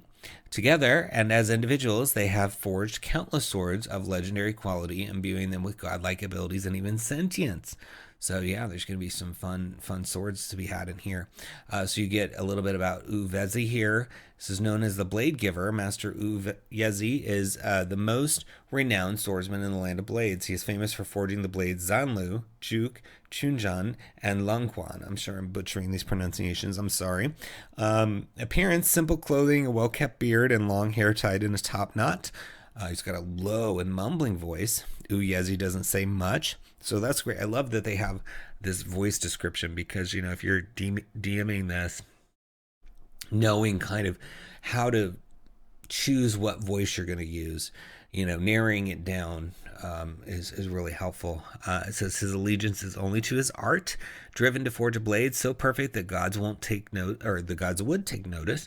𝘬𝙤 has forged a sword so beautiful that he dares not remove it from its sheath. So that's a secret he has. I love that. That's a really good story opportunity. Oh, don't touch that. Well, why, master? Well, don't worry about it. It's something I've got to tell you when you're ready, or something like that, right? They've got a secret, and it's a sword that the gods, it's just so powerful. You just don't even take it out of the sheath. So I like that angle. So here's one of the swords, 𝘬𝙤𝙤, the Noble Shadow. It's an artifact that requires achievement by a creature of good alignment. It says 𝘬𝙤𝙤, the Noble Shadow, is a long, unembellished black 𝘎𝑗𝑎n that radiates benevolence and kindness, forged from 5 of the kingdom's finest metals and imbued with the essence of positive natural energies from the sun. The blade strikes with the essence of fire, can be commanded to shine like the sun, transmits ki, and detects the unprincipled. So what sounds pretty cool. I like the description of it. It says you gain the following benefits. You are immune to non-magical fire. You have resistance to magical fire damage. You have blind sight. You can see the soul of any living being within 30 feet. And it says aura of nobility. Wearing the sword grants the wielder the ability to assess the benevolence and intent of others. The owner of 𝘬𝙤𝙤 receives advantage on insight checks against humanoids. So that's cool. I like that. These features seem really, really appropriate based on the description. So I like that. Sentience, judgmental blade. Anyone can wield 𝘬𝙤𝙤 so long as they are pure of heart. So they have to have a good alignment. It has an intelligence of 14, a wisdom of 16, a charisma of 15. It has hearing and dark vision out to a range of 120 feet and communicates telepathically and through transmitted emotions. So that's really cool.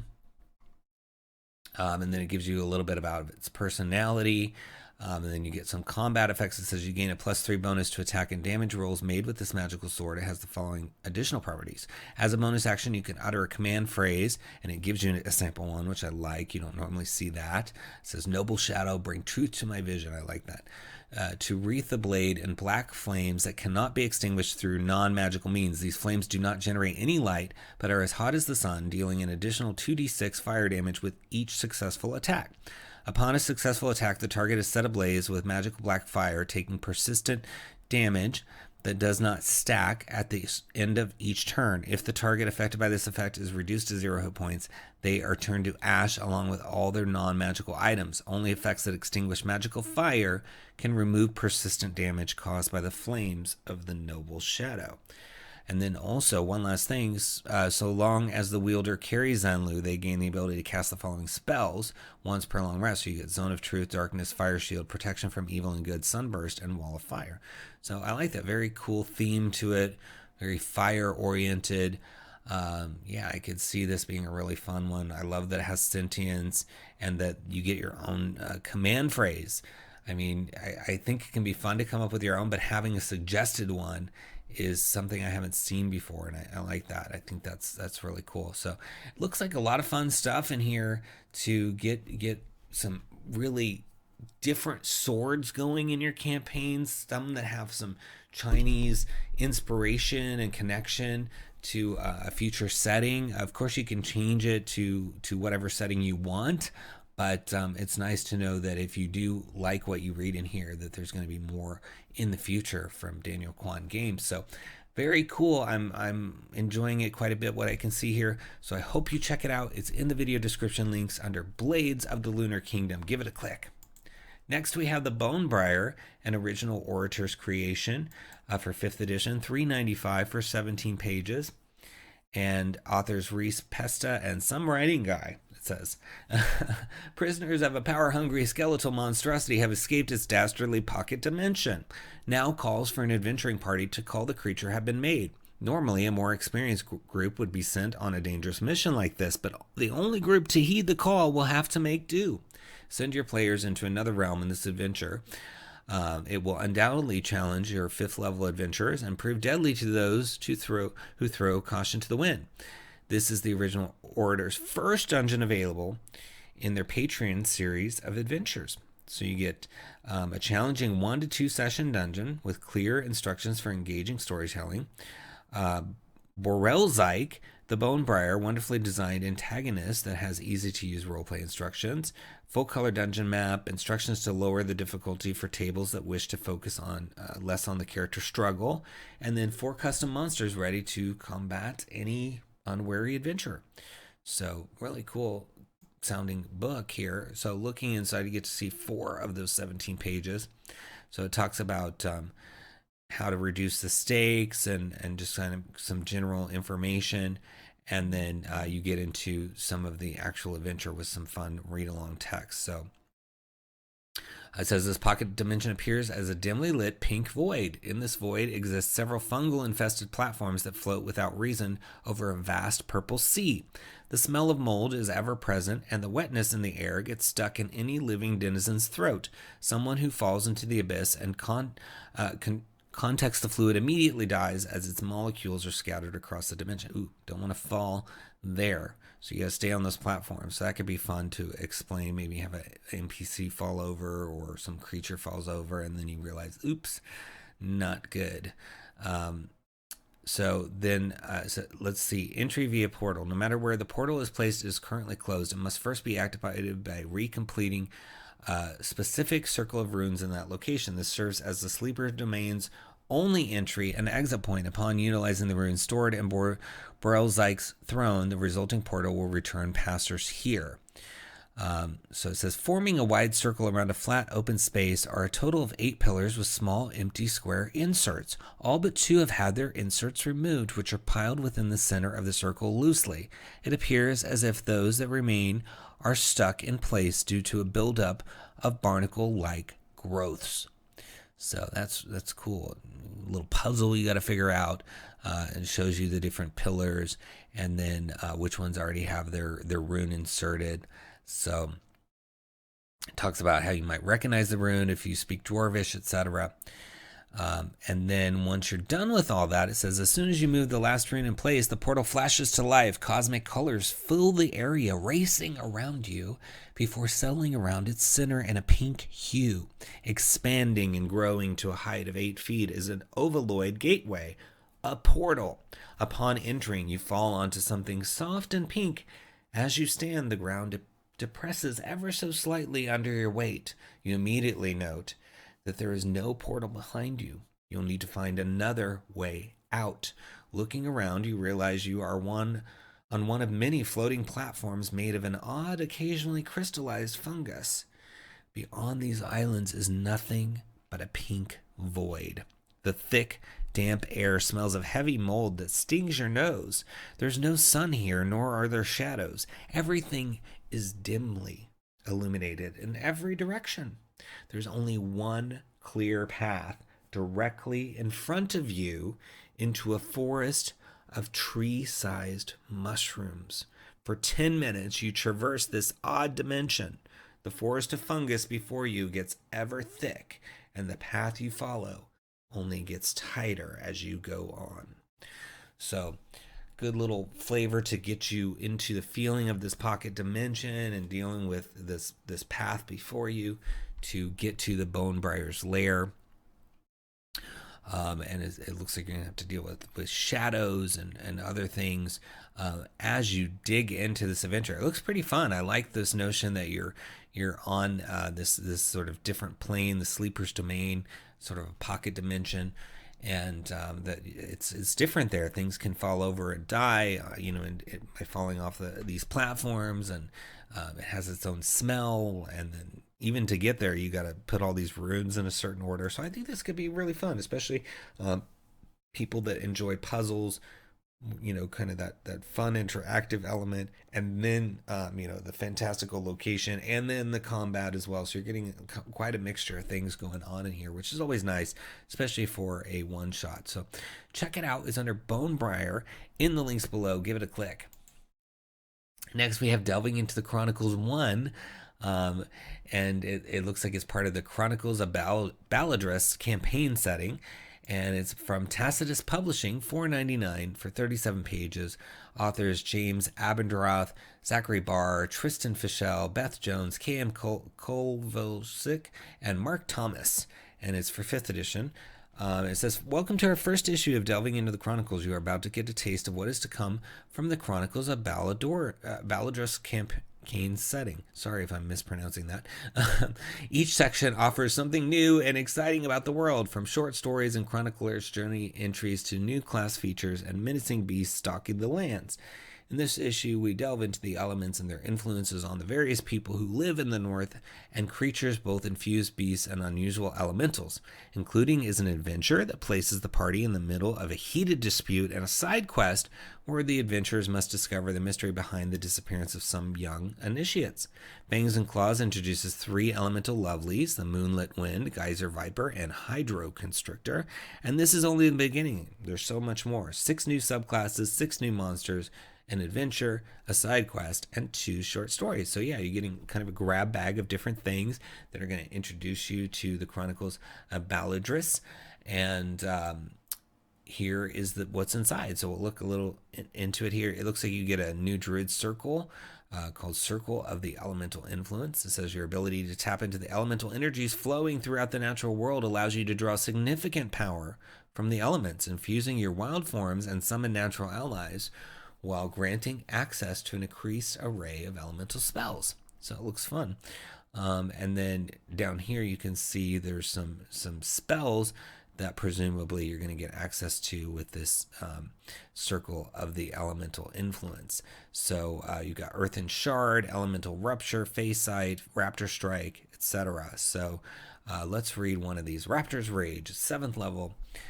1 action, 150 feet, 30-foot radius, instantaneous. Casting the spell on a point you can see within range, you summon forth hardened wisps of air that take the shape of cloud-like hawks. Creatures within 30 feet of the point chosen must make a dex saving throw. They take 10d6 slashing damage on a failed save, or half as much damage on a successful one.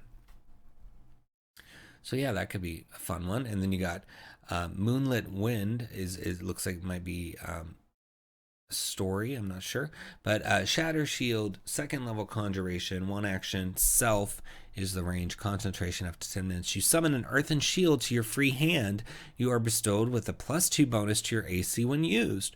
When a strike from an opponent's melee attack misses you but is within 2 of your AC, the attack strikes the shield instead of considered a clean miss. Upon contact with the shield from an opponent's melee attack, the shield sends forth a burst of earthen shards toward the opponent, having a 5-foot range. If the opponent is within 5 feet of you, they must succeed on a dex saving throw or take piercing damage as shards of stone spray forth, or half as much damage on a successful one. So yeah, you're dealing with this shield that's shattering. So yeah, fun spells. And I'm not going to read the subclass. I want you to come here and check that out. It looks like some fun stuff though, and you can see some of the spells that we read, like Shatter Shield, are in the spells table that you get with it. So yeah, I'm curious about this setting. I think it's going to be an interesting one. So it's nice that they're giving you bits and pieces of it in this publication so that you can start to get familiar with it. So check it out. It's in the links below under Delving Into the Chronicles. Give it a click. Next, we have the Duergar Mindforge from the DM tool chest. And it says, a Duergar psionic master has uncovered an ancient forge and is arming a horde of raiders from the depths. And it's normally $4.99, but it's on sale for $2.99, so that's a pretty good price. 5th edition, author TJ Phoenix, 18 pages. It says it's for 3 to 5 characters of 6th to 8th level and optimized for 4 characters with an average party level of 7. A mercenary band of dark dwarves has discovered an ancient forge thought lost to time. Their psionic master has corrupted it and is creating weapons for the forces of 𝙤𝙤 to rise again. It takes place in the freelance campaign setting, but fits into any existing campaign with only a few modifications and name changes. So it says the party begins their adventure by sneaking through a treacherous mountain pass to avoid the enemy army guarding the main path to the Ironsong Forge. They must make their way through the pass using their stealth and cunning to evade detection. Once they reach the forge, they must control the Duergar guards and make their way inside. Inside the forge, the party must battle through the Duergar defenders and overcome the traps and defenses that the mercenaries have set up. They find a potential ally in 𝙤𝙤𝙘𝙤𝙬, a captured drow spy who was trying to gather information on missing drow from her clan. Finally, the party reaches the forge where they find the Duergar psionic master waiting for them, and Grondar is powerful and well prepared for their arrival, aided by a dark iron construct he manufactured using the Mindforge and drow sacrifices. So this sounds really fun. Very, very detailed, and I like the names they've chosen for things. So you get 2 VTT ready maps, so that'll make it really easy if you use, Roll20, Foundry, Fantasy Grounds, whatever. 4 new monsters, 1 new magic item, and 11 VTT tokens as well.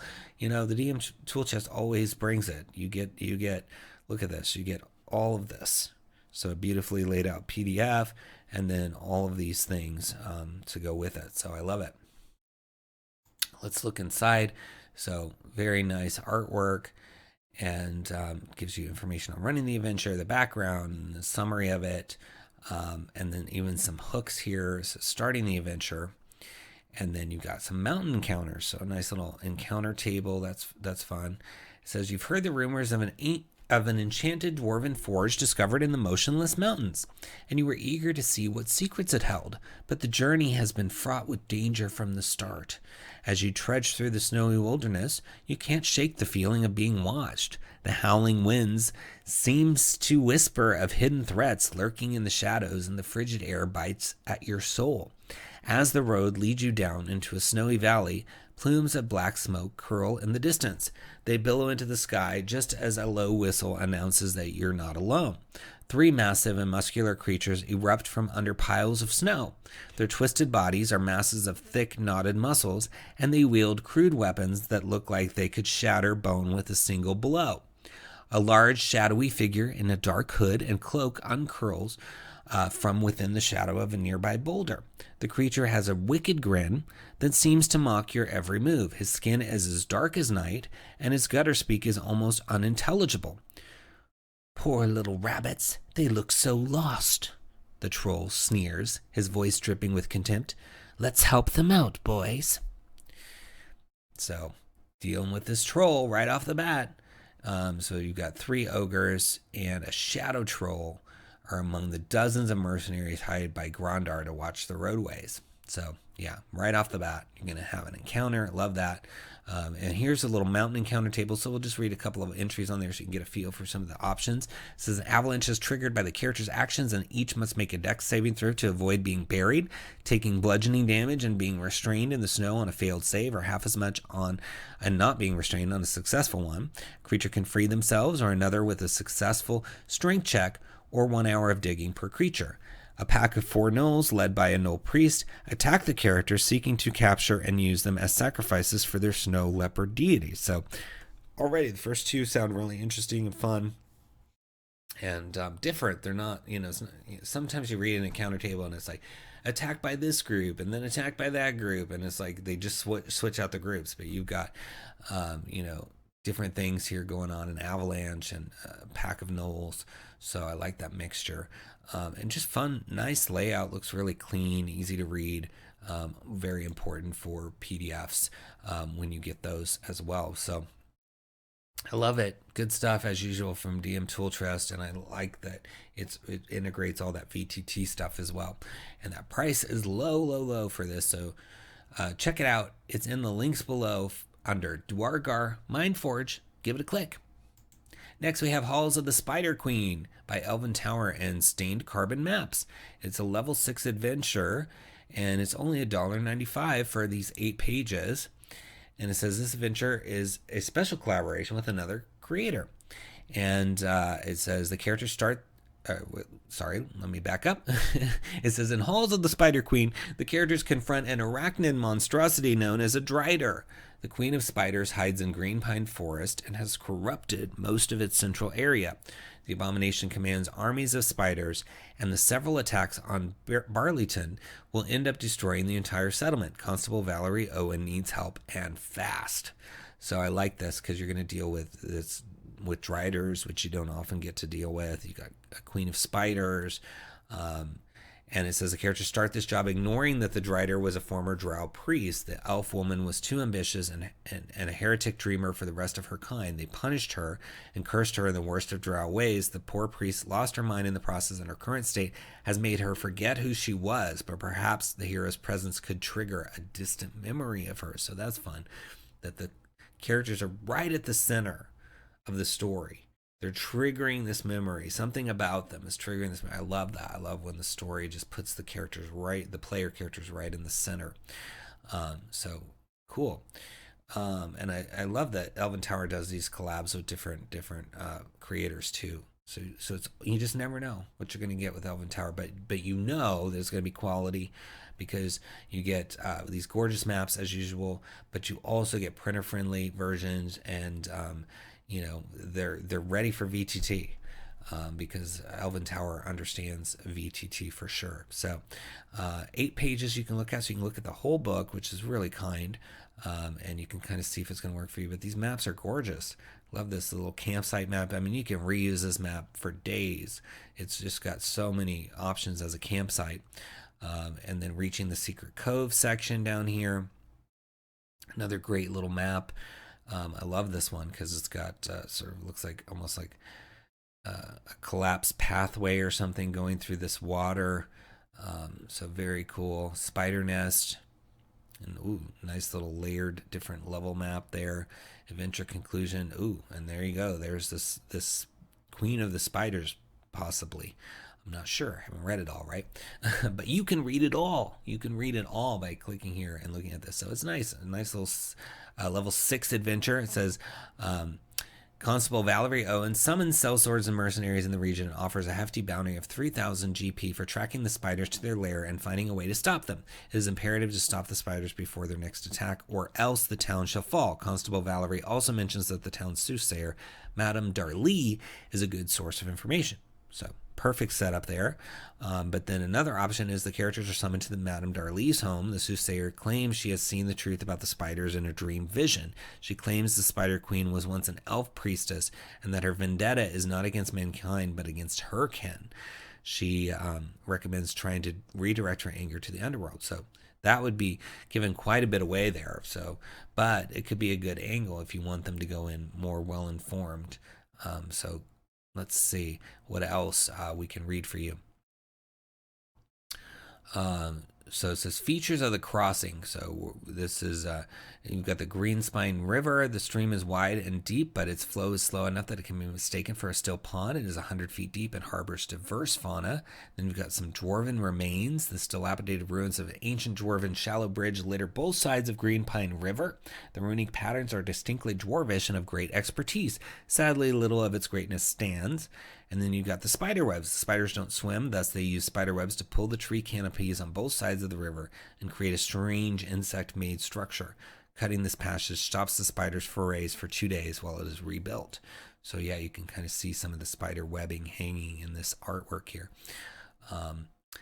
Yeah, so I really think this could be fun. I mean, spiders, driders, this secret that's going to be triggered by the players. Yeah, fun stuff. And I love that, you can read this whole thing and really decide what works for you. But again, I will always say with Dwarven Tower, I mean, just getting these maps is going to be huge, because this one here, you can use this as a campsite many times for many different campaigns, right? And it's only $1.95. So I would pay $1.95 just for that map. And that's just one. I mean, look at all these other great maps in here. Really cool stuff. And as I said, you get those VTT maps. You get a printer-friendly version, high-res versus VTT version. So you get all of that for $1.95. Just great. Check it out under Halls of the Spider Queen. Give it a click. Next, we have The Shining Ring from 𝑐𝑧_RPG, a bunch of authors, including Christian Zook. And it says it aims to help you save prep time and impress your players. So $9.99 for these 18 pages. It offers you a ready-to-use location, which you can drop into any setting, along with detailed encounters that can become an adventure. All of this is supported by maps to complement your game without the need to prepare. So it says it's a paradisiac location, untouched from humanoid hands, a mythical place that few know about, guarded and taken care of by the ebony elders.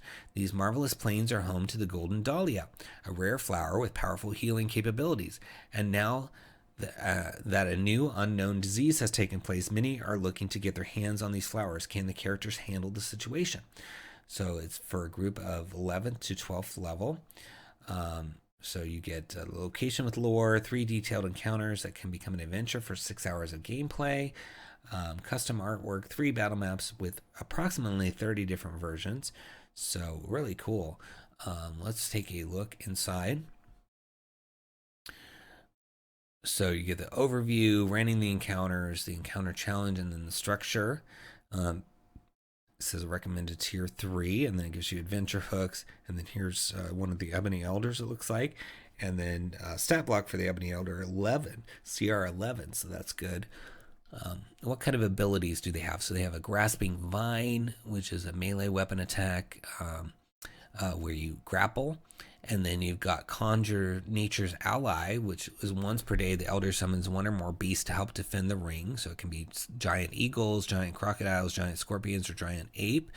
Then they've got a bonus action called Feel the Earth. The Elder plants its roots into the earth, gaining tremor sense out to a range of 1 mile until it uses a bonus action on subsequent turns to unroot itself. While it's rooted, the Elder's speed becomes 0. It can't benefit from any bonus to its speed and has disadvantage on dexterity saving throws. So it can root itself, which is cool. And then you got Spiked Branch, Ranged Weapon, Alter Form. So a lot of options, but it should. I mean, it's a level 11, CR 11, so pretty cool.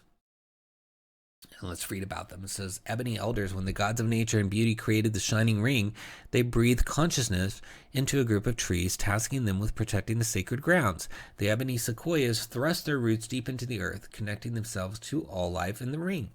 The air passes through the outer bark to and into their magically charged hearts, allowing them, the elders, to breathe in the thoughts of all things in the ring. They listen and talk through their leaves, magically resonating with the wind in frequencies so low and specific that only the other beings of the ring can understand them. Although they are sentient and aware, the sense of individuality is alien to them.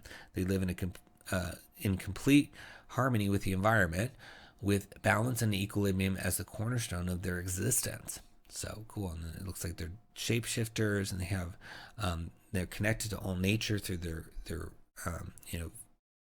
bond with the ring. So yeah, I think that's a fun little enemy. I guess it could turn into an ally depending on how things turn out. But yeah, I like that. You don't see that a lot. It's usually some sort of monstrosity looking thing, but this time you're getting more of a natural looking thing, which is cool. So I like it, and it comes with all the maps you need, 30 different versions. So fun stuff. Check it out. It's under Shining Ring in the links below. Give it a click. Next we have The Valley Out of Time, Gods Walk the Valley, for Dungeon Crawl Classics and Mutant Crawl Classics, I think it is called. I'm not sure. MCC. And author is Skeeter Green. It says The Valley Out of Time is a series of zine-sized adventures from Skeeter Green Productions. And the valley can be placed in any ongoing campaign and is set in the Neanderthal period of development. Huge monsters, both dinosaurs and otherwise, and devolved humanoids plague the area, and only the hardiest of adventurers will prevail. This series of adventures borrows heavily from classic dinosaur art, books, and movies. If you've ever seen a classic Frank Frazetta or Roy Crinkle painting, or read or watched The Land That Time Forgot, The Lost World, Journey to the Center of the Earth, etc., you're going to feel right at home. And I mean, I love those old sort of stop motion Ray Harryhausen's movies that they did. I mean, they look dated, but they're just fun, right? Watching that the creatures sort of coming at these actors, and the actors really playing along with it. So it says this is part 6 in the conclusion of the Valley Out of Time series. This part is suitable for experienced characters in the Timeless Valley, and 4 to 6 characters of levels 8 to 10 should find the various encounters presented herein challenging but manageable. So it seems like a really fun series. I mean, and this artwork looks really cool too. Like they're in this Neanderthal-esque valley. So you get to see 3 of the 32 pages here. It gives you some hooks and motivations, and introductions, talking about the living jungle, and then plant motivations. It says this encounter began several hours ago when the PCs were trudging through the jungle. Slashing and chopping their way through the jungle did not endear the characters to the local jungle spirits, and a powerful dryad has come out for a word with the PCs.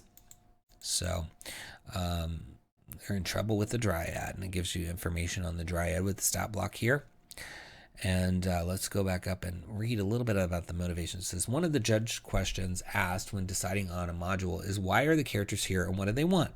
Many PCs seek adventure for exploration's sake. Some need a location to recover a rare component, quest item, MacGuffin to save the world, and other times a group of friends just want to spend some time together rolling dice. So this gives you a mini setting with some quick and dirty encounters, locations, and obstacles to help fill in a night or two of gaming when other plans go astray. So here are some motivations to get the characters involved, to get some hooks to get into this particular story. So the characters succumbed to a random portal and ended up on the edge of the valley just beyond, or just inside the canyon entrance. The easiest way is forward into the ravine. So yeah, they're going to walk right into the problems. It says, exploring a mountainous chain wedged between 2 mighty peaks, a vale lost and forgotten by time has managed to prosper. So that's good.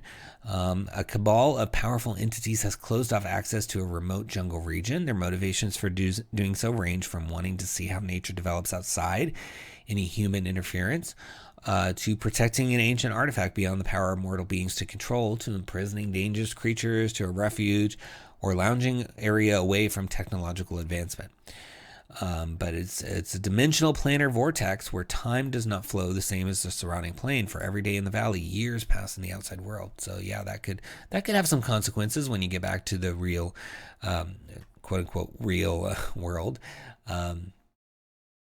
Yeah, this looks really fun. It says that when the characters are traveling through the deep jungle, they get the unnerving feeling that they are being watched, observed by 1,000 eyes from 100 different directions. The feeling is pervasive and chilling, although it does nothing to abate the ever-present heat and humidity. So yeah, you can have a lot of fun describing that. You know, hey, you feel like you're being watched again. You're just, you know, you could even private message that to a player if you're on a VTT system, and just really kind of amp up this feeling of it being a different kind of jungle. And there's this topiary thing in the center of the clearing It says, slightly facing the party, it shudders violently as if sudden windstorm rustled through its boughs, tossing small leaves about. The temperature in the clearing drops significantly, and clouds begin forming overhead. Any PCs with nature-based occupation or who are a hunter immediately understand that the change in weather and environment is being guided. Weather does not naturally change this drastically so quickly, so someone or something is manipulating the surrounding climate. So there's a lot going on in this little valley and packed into these pages. I love it. I also love that because it's sort of outside of time, you could see characters coming in from the modern Mutant Crawl Classics, which is more sci-fi modern day stuff, I think, and then Dungeon Crawl Classics, which is your typical fantasy setting, right? So you could really come at this from either way, especially with that Neanderthal period. So fun stuff. I like this series. It looks pretty cool, and it's only $4.99 to get started exploring this Valley Out of Time. So look for it in the video description. Links is under Valley Out of Time, Gods Walk the Valley, in the links below. Give it a click. All right, that was our last new release. Before I let you go, let me mention our discount for next week, because every Monday at 10 a.m. Mountain Standard Time, we release a special discount exclusive to Splinterverse everywhere at Splinterverse, Facebook, Instagram, Twitter, and then that lasts for a little bit over a week, so that when we get to this video, it's part of the way through, and then you have a little bit of time to take advantage of it. And these are independent of the discounts offered by Dungeon Masters Guild or DriveThruRPG. We've arranged them especially for you, for being faithful viewers, and to help bring exposure to some of these authors as well. So the one for next week is for Schools of Homebrew Magic Experimental Collection Volume 1 by 𝘽𝙤𝙤𝙧𝙀, and it is $3.95 normally, but we're going to bring you a discount on that for 20 pages. And it's basically a book that has a lot of fun stuff in it. It's got 4 creatures, 9 items, and 7 spells. So you're getting this sort of grab bag of different things to plug into your table. It says, be prepared to meet the beautiful alabaster snow lion or the deadly giant decaying boa. Are you ready to wield the fabled crystal blade known as Zweihander, or do you dare to solve the mysterious arcane puzzle boxes in hopes of receiving a gift? Or do you want to lay ruin upon your foes with spells like Lubinki's Dome of Ice? So lots of stuff in here, items, spells, creatures to bring to your table. So you just never know when you're going to need one of those. And $3.95 is already kind of a low price. So when we bring this discount to you, you're going to be able to grab these for your table, even cheaper. So take a break from work on Monday or sometime next week. Pull us up on social media at Splinterverse and see what the discount is. Click the link and take advantage of it while it's here for a limited time. All right. Well, thanks so much for watching. I really do appreciate you being here to support all these creators every week and us. Please subscribe to the video channel if you haven't already, and tell your friends about it. If you can like the video for the algorithm, that really helps. Also, leave a comment. I will respond to all of those personally. And if you can share the video on your social media, that also really, really helps get the word out. A lot of people just don't know that third-party content is legit, that there are options out here to enhance your game or to even just inspire you. So it's really helpful to spread the word. And if you click any of the links that we talked about this week, I hope you click them all and buy them all. But if you click any of those and purchase any item, you're going to help the channel because it is connected to our affiliate code, and it's going to give us a small affiliate fee on all of your purchases. So we do appreciate when you do your shopping with us.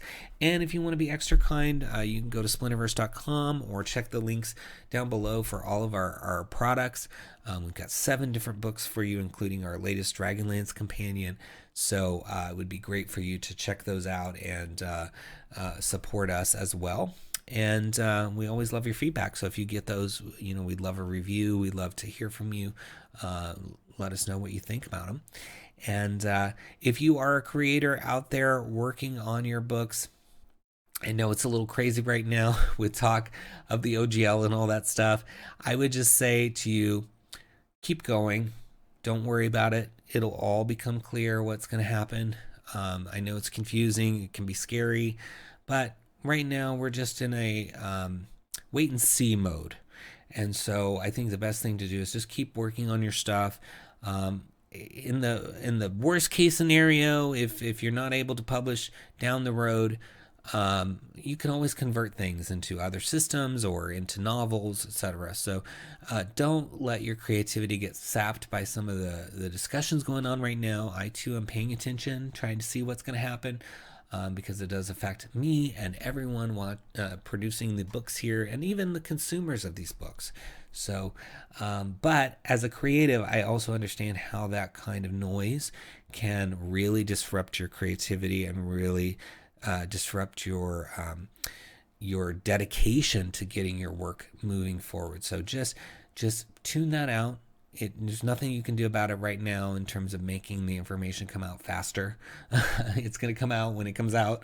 So just keep going, keep working on your stuff, and eventually we'll have the knowledge that we need on what's coming from the point of view of publishing for 1D&D or whatever's next for Dungeons and Dragons. So hang in there, and as always, thanks to all of you for watching and supporting the channel. And until next time, happy adventuring.